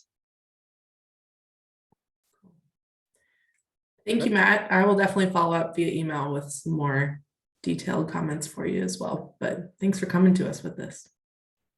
Yeah, we are thick with planners doing CFAC implementation in this group. So I actually think that adds a lot of value to this conversation. All right, and still woefully behind on time. I don't know that we are going to be able to catch up on things today. But Matt, thank you for your presentation. And I know Marion and Christine and Joseph Murray from the Office of Emergency Management have been waiting patiently. Thank you all to tell us about where they are. So I will let Marion sort of steal all of the presentation here. But if you had the opportunity to look at the materials, hopefully what is clear is that the natural hazards risk assessment that we are beginning to work on now is a very foundational piece to our overall state of Oregon natural hazards mitigation plan. Why does that matter? because our state of Oregon natural hazards mitigation plan is what qualifies us for federal relief funds in when we have a natural disaster. So an example would be the 2020 wildfires, or if we ever had the unfortunate circumstance of a Cascadia subduction event, or a volcanic eruption, or a major snowstorm. It really addresses all kinds of hazards, but really at the foundation of it is kind of the scientific piece called our risk assessment. And that's a tool that Marion will describe. And then I'm hoping, and I think we will, touch on both how the risk assessment fits into this overall statewide plan and the timing for the creation and development of that, and the opportunities for community engagement, but also how Chris Shirley's work on the climate change vulnerability assessment will be used to inform the overall Oregon natural hazards mitigation plan. And so how they all fit together and how we can help inform the process moving forward. So I will try to be quiet and I will turn it over to Marion and to Chris and to Joseph. Welcome. Thank you. And you can take it away. Well, thank you. Am I unmuted? Can you hear me? Yes. Okay, thanks. I can't see it on my screen right now. Thank you for that introduction, Sadie, because we were not going to spend a lot of time on that in the interest of leaving a lot of time for comments. So my name is Marion Lahav. I'm the Natural Hazards Mitigation Planning Program Coordinator at DLCD and the project manager for the risk assessment upgrade. And this is an upgrade. We're developing a new methodology for doing the risk assessment that will respond to some new requirements that we have, and also other things that we as a state would like to do. So with that, I have, as Sadie mentioned, my two colleagues with me who will introduce themselves. So hi, I'm Christine Shirley with DLCD. I have been working on the climate change adaptation program and the vulnerability assessment for the last few years. And I will be assisting with the risk assessment going forward. Yeah, good morning, everybody. My name is Joseph Murray, and I'm a planner at the state's Emergency Management Agency with a focus on natural hazards mitigation. And I've got loads of experience with natural hazard risk assessments. I've been involved in those for many years. And we've got some other members of our staff, not so much me, but people in our communications and public information and website staff who have roles in the communications and engagement plan that's part of this project. It's nice to be part of this morning. Thank you. I'll just add to what Sadie said about the risk assessment being foundational to the natural hazard mitigation plan, is that it provides the information that we need to strategically direct natural hazards mitigation resources across the state. This is what we would like to some help with from you today. We've identified a number of disciplines and areas of expertise from Marion, can I which we'll interrupt? You're Oh, not sorry. sharing your screen. I'm not? Oh, No. I'm so sorry. I don't know why that didn't happen. Hold on a second. There we go. Thank you for telling me. Is it showing now? There it is. Okay. Thank you. I had no idea that that was not happening. Okay, so we are here. So these are the things that we would like you to help us with today. We've identified a number of disciplines and other areas of expertise that we'll need to update the risk assessment. And so as we go through this, we'd like to confirm with you that we have the right the right groups, and also that we're using the right tools. So this is going to be a long project. It began in the middle of November of last year and will last until January of 2025. the items that the public will have the points at which the public will have an opportunity to engage are highlighted in green. We anticipate doing a scoping survey to make sure that we've got all the right players and areas of expertise at the table. And we want this to be we want the risk assessment to be a tool that's developed in a GIS environment and to be useful to folks other than state agencies, so local governments, including special districts and tribes. And we'll be asking people from those entities who would be using it to test it during the process. And then we'll be producing a report about how the project was developed, how the risk assessment was developed, who was involved, and what it can do. And the public will have an opportunity to review that report.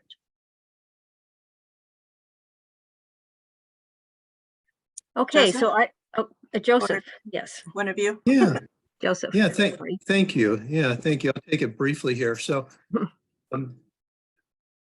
I have served as the administrative staff to the State Interagency Hazard Mitigation Team, also known as the State IHMT, for 26 years now, which may be some kind of record. I don't know, but the State IHMT was formed by Governor Kitzhaber in his very first term in office following the floods and debris flows and landslides that occurred back in 1996 and on New Year's Day, 97. We had 3 really bad disaster events, and Governor Kitzhaber directed our agency to put together an interagency hazard mitigation team and gave it several charges. And it initially was focused on the debris flow aspects of those events, but it's grown really to focus on all the natural hazards that cause serious risk in the state of Oregon. It began meeting in May of 97, 26 years ago, and it's met 117 times since then. I've actually been keeping track. The members of the state IHMT are state agency people. So if you think of any state agency that has any role with natural hazards or natural hazards mitigation, risk reduction, loss reduction, it's very likely they're on the state IHMT as a member. And then there are a bunch of other interested parties on the state IHMT, federal staff with an interest, tribal staff, tribal emergency managers and planners, members of academia, the private sector, and they're treated like public meetings. And so the general public is welcome to attend and participate.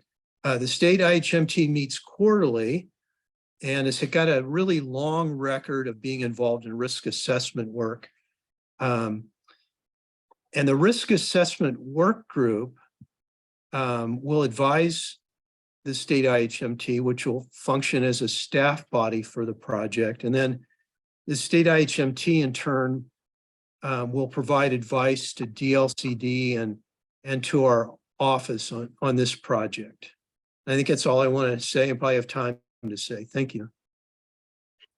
Okay, so this is Chris Shirley. The Natural Hazards Mitigation Plan is a complex document that looks at the risks caused by natural hazards, including climate change, and that part will be beefed up for this next round. Anyway, the effect of natural hazards on the built environment, cultural and historic assets, and natural resources. And this time around, the risk assessment will also spend a considerable amount of time looking at the effect of natural hazards on socially vulnerable populations, underserved communities, and issues of equity and how resources are deployed to these communities. So that will involve a large team of people and expertise and subject matter experts and knowledge of the affected people. So we can go on to the next slide. Oops. Sorry. Right. So one of our challenges in the developing the risk assessment is getting the right people to the table and keeping them informed along the way. And we are planning to do this by keeping a DLCD project website, which will be connected to the OEM website. We will use Gov delivery bulletins announcing all of our meetings and any special things that we have to announce. We will keep a joint DLCD and OEM agency calendar. We have initiated tribal consultation on this project, on the risk assessment. We will be using social media, and we will, as Marion mentioned, be doing a scoping survey to get as broad range of participants interested in the project as we can. So the work group itself will be a small group, and we will small-ish group, because there's a lot of expertise needed. But the work group itself will draw on a much larger population of people who will inform the project for their advice and expertise. So the work group itself will meet by small and large group meetings, email, phone calls. But like I said, the work group is sort of I don't even know how to say this, the drivers, and then we will have a lot of people on the bus. So that's how we plan. These are the communication tools we've identified so far, and we'd like your input as to other approaches we might take. Okay, so we're back to what we would like help from you on today. And I'll open the discussion.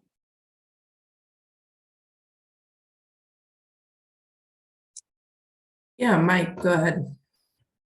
I have a question. So with the natural hazards identification, are you identifying hazards that are natural or would occur regardless of some type of development or infrastructure? Or are you looking also at areas where infrastructure has exacerbated the natural hazard? Because I could think of some groups that might be brought in because of that. At the moment, we have 12 natural hazards that occur across the state that we address. We address their impacts to structures, to the built environment. Can you give me an example of what you're thinking of? Well, say like flooding. If you putting stuff in the floodplain, or roads and culverts that are going to be creating, a hydraulic barrier to flows that's going to create worse flooding. Go ahead, Joseph. Chris Shirley used to be the state floodplain manager and could address part of this question better than I could, but I just want to note that most of the local governments in the state of Oregon also have mitigation plans, and things that are sort of very focused on a particular site where there's a problem tend to be addressed in local mitigation plans. Yeah. Right. I'll just add this, that the hazards exist whether or not there's a built environment or population associated with it. Then we look at the exposure of assets, people, and natural environments to that hazard. And then we look at how those exposures result in vulnerabilities and potential harm. Yeah, I'll just add to the kind of local government piece. So I used to write hazard mitigation plans, so I'm intimately familiar with the risk assessment that you are updating. But I think anything you can do, I don't know if I have a lot of comments on your list of target audiences. I think it's pretty comprehensive. The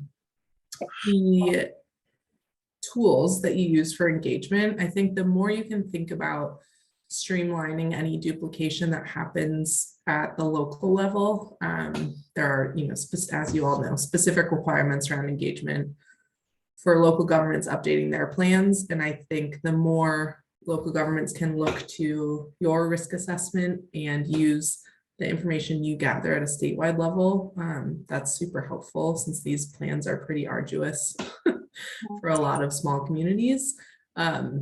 I would just like your survey, just really thinking with that critical lens of how you can make that information really useful for local governments and reduce some of the work that they're having to do too.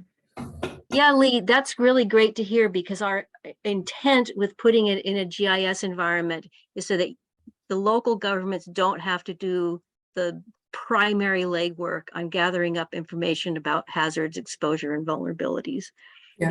It can be, you can get started using a tool that gives you, 80% of what you need. Mm-hmm. I think that's great. Yeah, that's super exciting. And would be really beneficial. And that's why we'll be asking people from various local governments and from the tribes to beta test the model, just to make sure that it is accessible and easy to use and gives you what you need. Mm-hmm, mm-hmm. Yeah, and I think that coordination between emergency managers and planners is not always, land use planners is not always super strong at the local level. So in your engagement of local governments, potentially getting both of those perspectives would be useful too. Mm-hmm. Building departments. Hey. Yeah, Artemio, go ahead. Okay, can you hear me? Mm-hmm. Okay, a couple of targeted audiences when I look at your list and trying to meet FEMA's requirements, I think that you should include the American Institute of Architects and Oregon's structural engineers.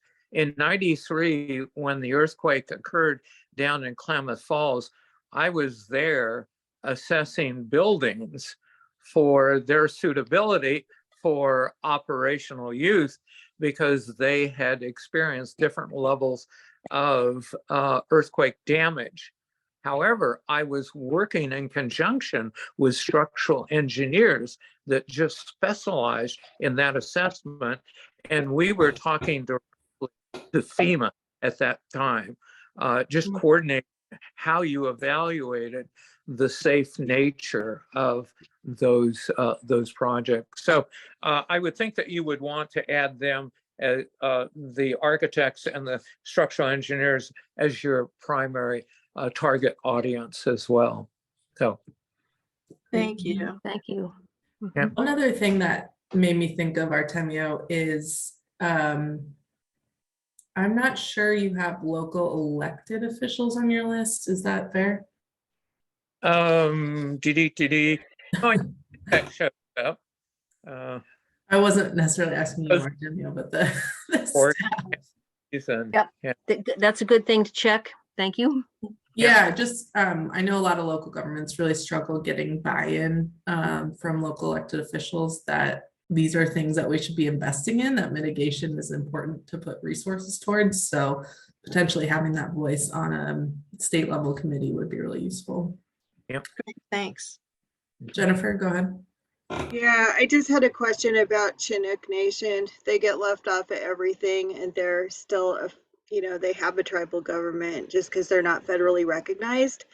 It's not their fault. Yep. Okay. Okay. Other questions, comments?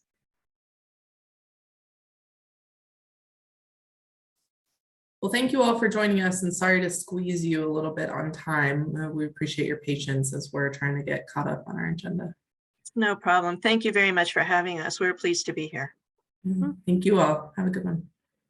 And thank you to the CIAC members. I mean, some really great feedback. I marvel at your ability to sort of like turn around all these great ideas in real time for such a diverse set of issues. So just great appreciation. for your participation. All right, so next up we have my colleague, Madeline Phillips, talking to us about rural transportation equity. This is a really exciting project, and I believe, Maddie, you are kind of coming to the end of the work, and that is where some of this documentation of barriers to participation in rural communities comes in. But I will let Maddie tell you more about her project and how she thinks that some of the outcomes and documentation could relate to our local government support documents and to putting the people in planning. So I think, Marion, you can stop sharing your screen. Maddie, I don't know if you have anything that you want to share, or if you just have, if you just plan to speak with us today, but I'll let you take it away and let us know. Sadie, in fact, hello, CIAC members. My name is Madeline Phillips, but friends and colleagues call me Maddie. I do have some slides to share. As I put my thoughts together, I figured if I'm going to organize myself, I may as well share my organization with others. And thank you very much for the introduction to the Rural Transportation Equity Program. I guess we'll call it a pilot program at this rate.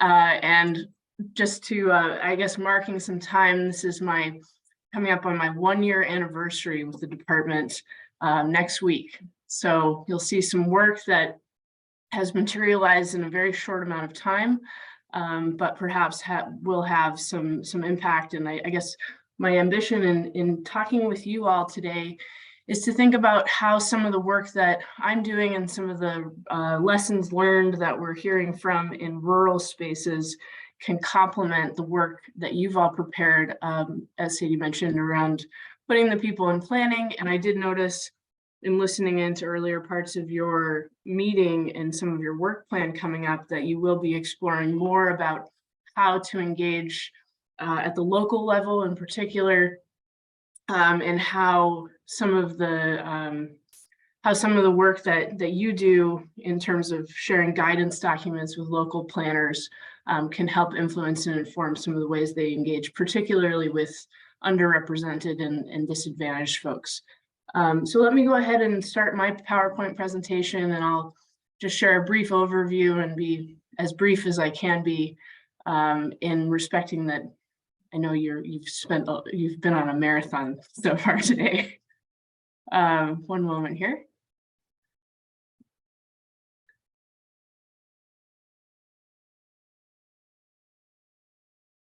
Now, are you all seeing the primary slide, or are you seeing my notes? The primary slide. Very good. Thank you, Chair. CIAC members, Citizen Involvement Advisory Committee, and Chair, thank you for the time today. I'm here to present a short summary of not the Rural Transportation Equity Program per se, but perhaps a more focused conversation on the results of that program work and ways that your primary mission, the engagement of folks in the planning process, can be informed by some of what I'm learning with project partners. The Rural Transportation Equity Program is focused on engaging communities, particularly rural communities who are less than 20,000 in population, who are outside of MPO, Metropolitan Planning Organization boundaries, in conversations and strategic investment planning around transportation options. So there are a lot of different pieces and parts in that, but think rural, small communities, and modes of transportation that are other than driving. So particularly we're focused on communities that aren't always participating in planning activities. Our transportation planning framework in Oregon is a fairly complex one. I guess to give you a little background on my past experiences, that I worked as a city planner for the city of Cresswell, Oregon for the last 9 years prior to coming to the department. And I worked on several different planning efforts among a very general set of planning topics. But I did do a transportation system plan update with that community, and I learned a lot through that process. And some of that will be captured, my hope is that some of that will be captured in this public engagement toolkit that I'll describe. So first and foremost, one of the things that was revealed really early in the project work that I initiated with 6 different projects, and I'll get into some of those details if you're interested later in the presentation, was that many of our engagement best practices are urban focused. And maybe this is because we have a lot of experience doing work in the urban space. But in particular, rural communities have sometimes a different approach to how they associate and how their trust networks are built and how they choose to support or engage in conversations around certain topics. And in this case, we're looking at cataloging rural transportation issues. So we've got folks that are trying to overcome really large distances and thinking about what are their challenges to participation. And I think one of the things, one of the primary goals of this toolkit outcome or deliverable will be to share ways that we've managed to overcome those challenges. So some of the things that have proven to be possible in this project work, but also I'm taking, I guess, there's a lot of anecdotal information that folks offer in this exploratory type work. And my goal is to think about how do we build a bridge from anecdotal information, stories, and one-off examples of how people engage and build them into qualitative factors. So I think you talked a little bit about the difference between quantitative data in your survey work and qualitative work and how much richer that is in terms of how do you understand the context of people's comments. In this case, thinking about, oh, well, you can find older adults at the garden club on Wednesdays. Finding out how to operationalize that so it's not just a one-off instance in a particular community, but thinking about how to build that into more qualitative scan or landscape evaluation of doing a public engagement plan, for example. And my hope is that some of this work will become a corollary or an appendix document, perhaps, to the putting the people in planning work that you all accomplished in 2019. And I think that's a document that I called out in the RFP work in terms of getting proposals from consultants and also in this project scoping for all 6 of the projects that are underway right now. I think one of the things to be really cognizant of in this project work specifically, the project is focused on transportation disadvantaged populations in the rural space. In this case, I for the sake of using work that others have built, building on the work of others, ODOT did some work in 2019 and 2020 around active transportation needs, and they defined transportation disadvantage as a set of categories or an index of the following categories. And you'll see a lot of historically marginalized or typically underserved populations in this list. And I think one thing that is absolutely certain is that typically there are folks with multiple layers of factors in this list. So they're not just experiencing one disadvantage, they're often experiencing multiple disadvantages, and that makes it really hard for them to participate in traditional model outreach and engagement activities. Further, I think there was some discussion about transportation equity data in a previous presentation. Forgive my lack of specific reference, but one of the things that's been interesting to hear about from the US DOT, the Department of Transportation run by Pete Buttigieg, in their Justice 40 initiative, is that they're defining transportation disadvantage and transportation insecurity really specifically. And that's something that'll carry forward in some of this toolkit work in terms of how we approached the question. It's something that a lot of folks don't, we've heard a lot about housing insecurity, but transportation insecurity, I guess, can loosely be defined as communities that spend more and take longer to get to where they need to go. And I think there's something that really hit me poignantly in a presentation I watched recently about this Justice 40 initiative is that transportation insecurity is one of the key factors in the persistence of generational poverty. So the inability to access transportation means that you don't have access to opportunities economically. And that has some really disparate impacts on people. And I think there's something to be said about the impact and application of that to rural spaces. So I could get into that a bit more, but I think just generally transportation cost burden, transportation safety. So how many people are impacted by crashes on rural roadways? How much does it cost to own a car or cost to use transit in a rural space? And then also access, how many people actually have access to a car or have access to a reliable source of transportation? So looking at this, if I was to give you an example of how this toolkit framework is initially conceived, and then I'd like your feedback on it, and that will be the conclusion of my work today, is thinking about, for example, if we were to take elderly populations in rural environments, one of the things we've heard from folks that are over 65 is that attending an open house or a public engagement activity like a focus group or an activity after hours, after work hours, becomes a really tenuous proposition for folks who are a little older because they don't feel comfortable driving at night. So if you're going to host an event or a series of events, and they all happen to be geared towards a younger population or inadvertently geared toward a younger population, one way to build some access for older adults is to host an event at a lunch hour, or host an event even better at an activity. I use the reference to a garden club as a means of accessing a population that may not have access to one-off transportation options, but they know how to get to that activity on that Wednesday afternoon. And so we'd like to catalog the ways that we've overcome those barriers in this toolkit, and then think about ways that that could be extrapolated qualitatively into other public engagement strategies. So there are certainly, as we address other populations, I think youth populations are kind of in a similar vein to that, the elderly populations, in that meeting them at a predetermined or a scheduled time that they meet is a really convenient way. I guess I'd give you one more example of some work that we're doing in Morrow County.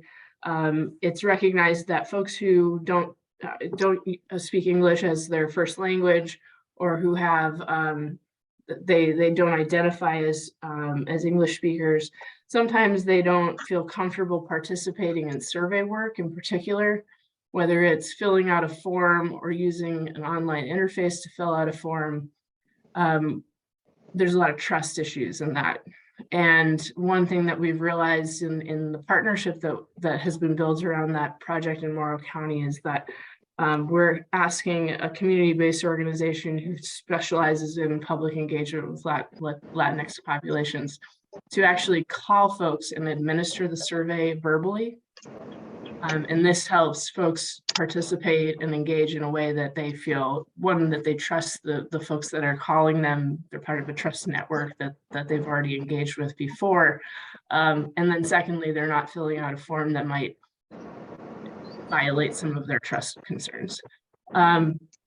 So those are just some quick examples, and I'd like very much to engage this group, this committee, in a conversation about how some of this work can help you. My hope is to build a deliverable product that someone in your committee could use, or in projects that you're about to embark on as you begin your next work plan. And then I'd love to hear a little bit more from committee members about integrating this toolkit into your reference materials. How would you like to see this fit into some of the project work that are coming up? Thank you, Maddie. That was great. And it's awesome to hear what you're working on. I'm super excited about this. So I've got some thoughts, but I want to open it up to other committee members. See if you have any thoughts on any of Maddie's questions for us.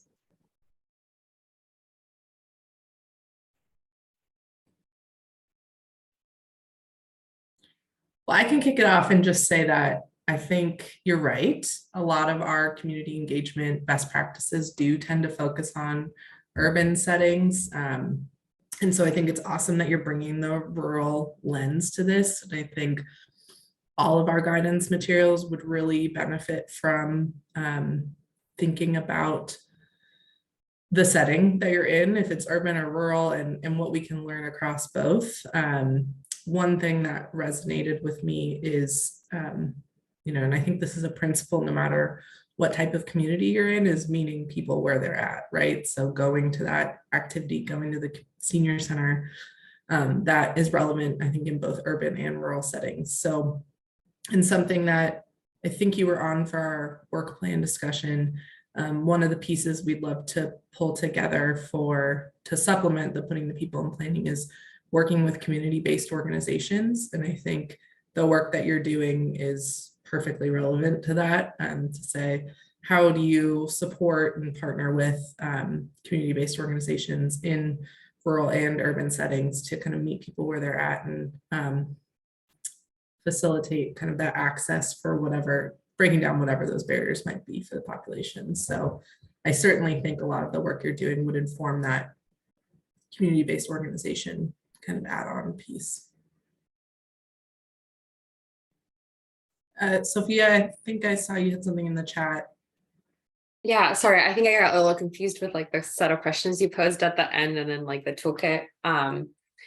I agree and echo with everything Leah said. I think I love consultants, right? But sometimes it's really important to ensure that we're working with our community-based organizations or the community leaders that actually have the relationships and connections with community. It can really help us build accessible community engagement strategies to reach all those different like bullet points list of folks that you had there. So I would really champion that, and yeah, meeting where folks are at, and then really just also compensating folks where, for their expertise where possible. So yeah, that was it. Yeah, I'll just tag on Maddie in that if you all have findings around how to sustainably resource community partner organizations in a way that works for them and makes sense. I feel like a lot of local governments are still struggling with like, do we pay the participant? Do we pay the organization? What is appropriate? Is this a sustainable thing for that organization? Is it like these random one-off events, right? Like, so I think any findings around how to be like a sustainable resource partner would be super beneficial. And Maddie, I interrupted you. So if you had something you were going to say too. No, I just was going to add to Sophia's comment and yours.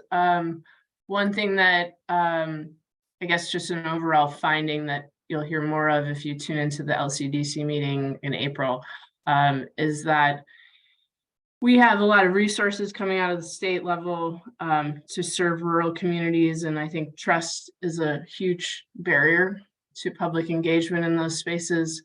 One thing, I guess, to be really blunt, we could pour a lot of money on consulting services to engage community members in these spaces, and it's unlikely that the results will be very meaningful unless we find ways to engage people through their existing trust networks. That could look like people from that community, that could look like CBOs that operate in that community already for other resources. Some examples are working with folks on food banks and weatherization programs that are helping community members access clean water in rural spaces right now is a big issue in Eastern Oregon.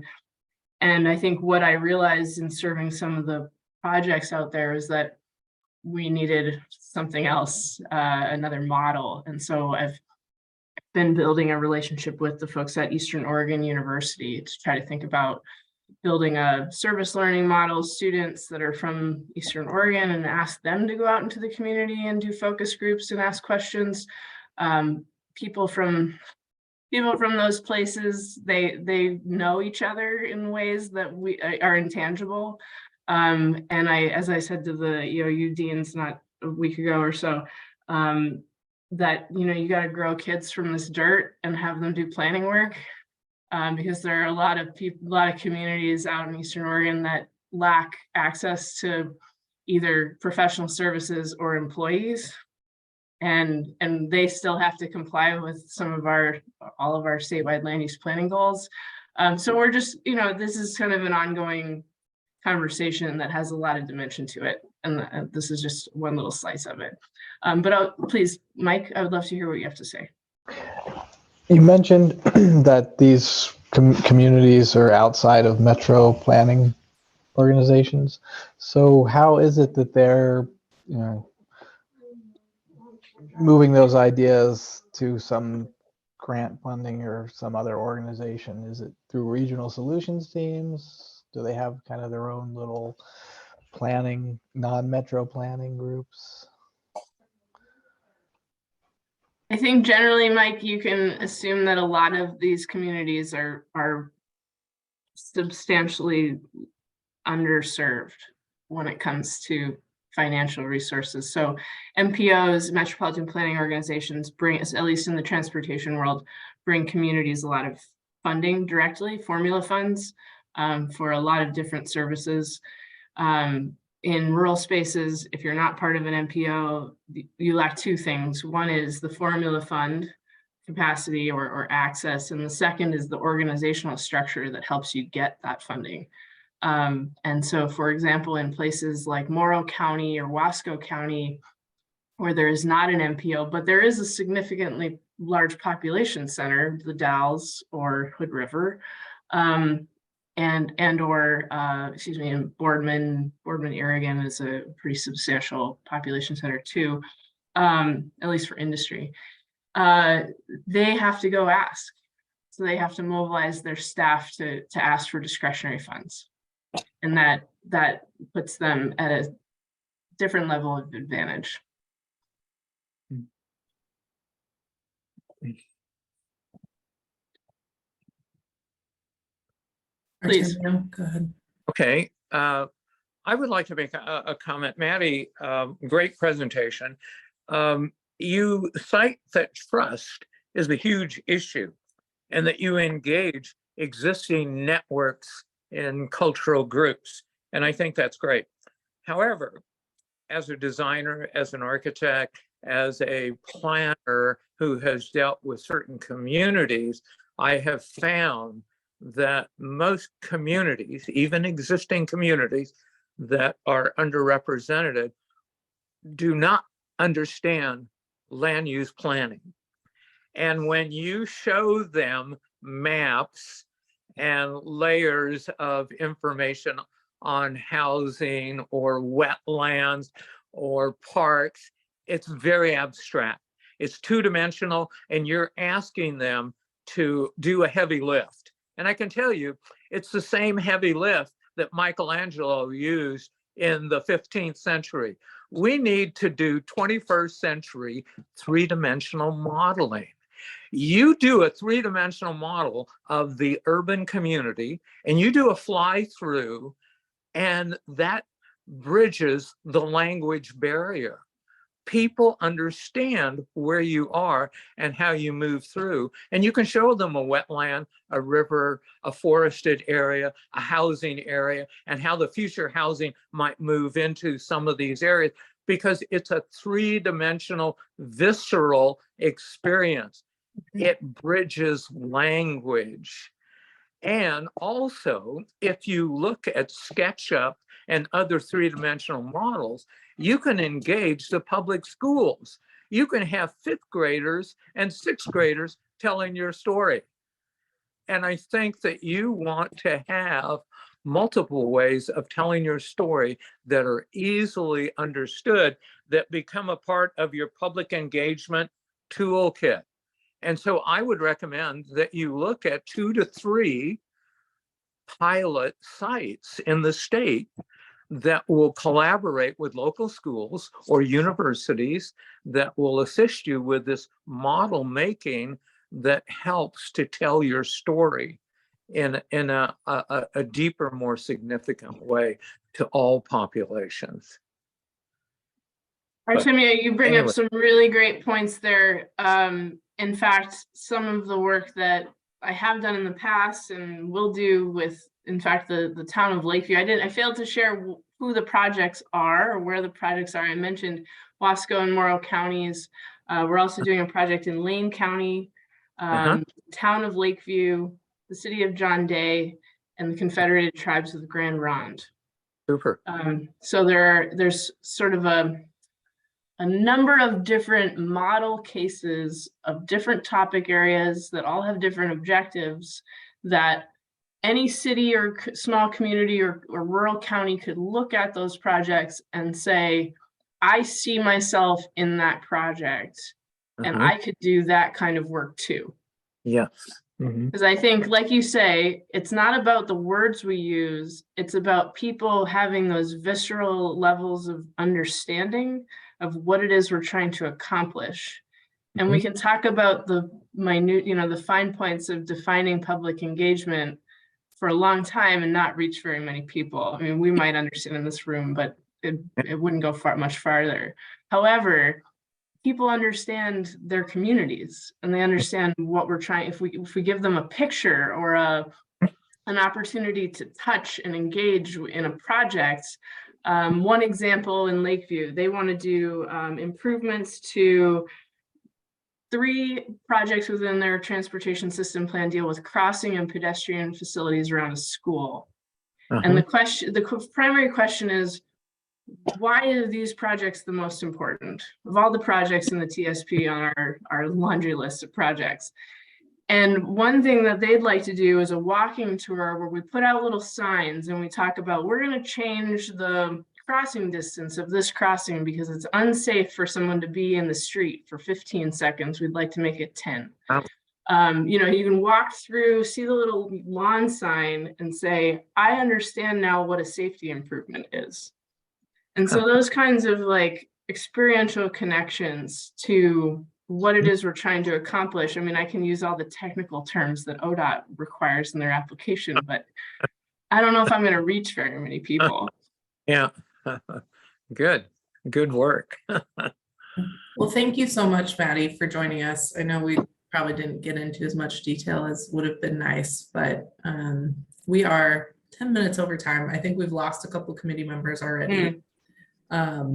So I guess I'll welcome you to send us any follow-up materials. I think there was definitely some interest in seeing how we can integrate the work you're doing into our work plan moving forward. So I'll just say, sounds exciting and appreciate you joining us. Thank you, Chair. Yeah, and I guess I'll provide some opportunity if staff wouldn't mind sending out my contact information. If anyone has feedback they'd like to share via email, I'd be very welcome it.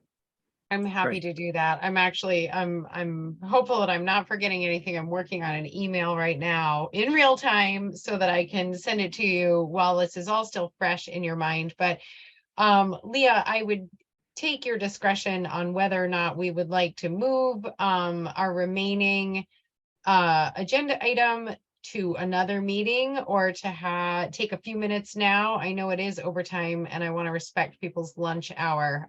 So yeah, I personally have to jump off, and I know we've lost a couple people who I think would be interested in it. So I would request either a written update if it's most timely.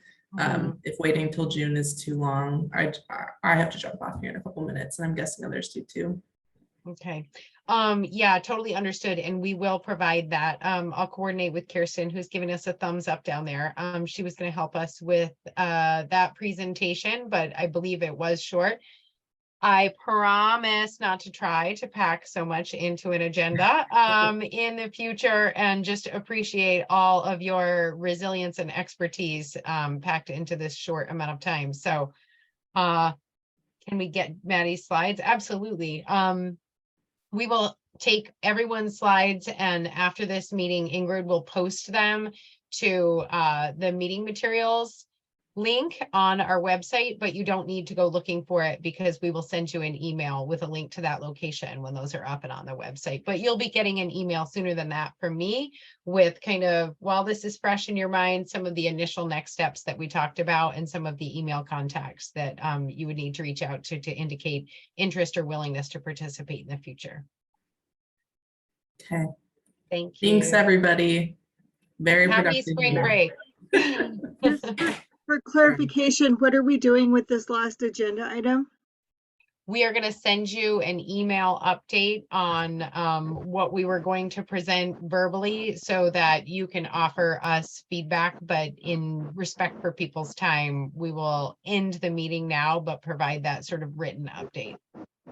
Yep, just to be clear, Jennifer, thanks for the question. If I may, Leah and Sadie, just real quick, we are taking the draft equity lens to our commission in April. So Sadie, I'd appreciate you pointing that time-specific agenda item out for people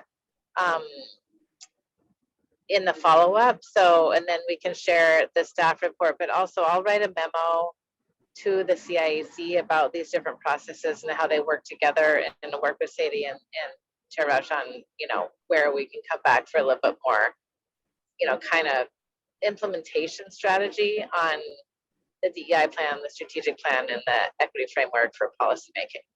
Thanks. Cool. Thank Thanks, you. Kirsten. All right. Bye, everybody. Thank you so much. Thanks, everybody.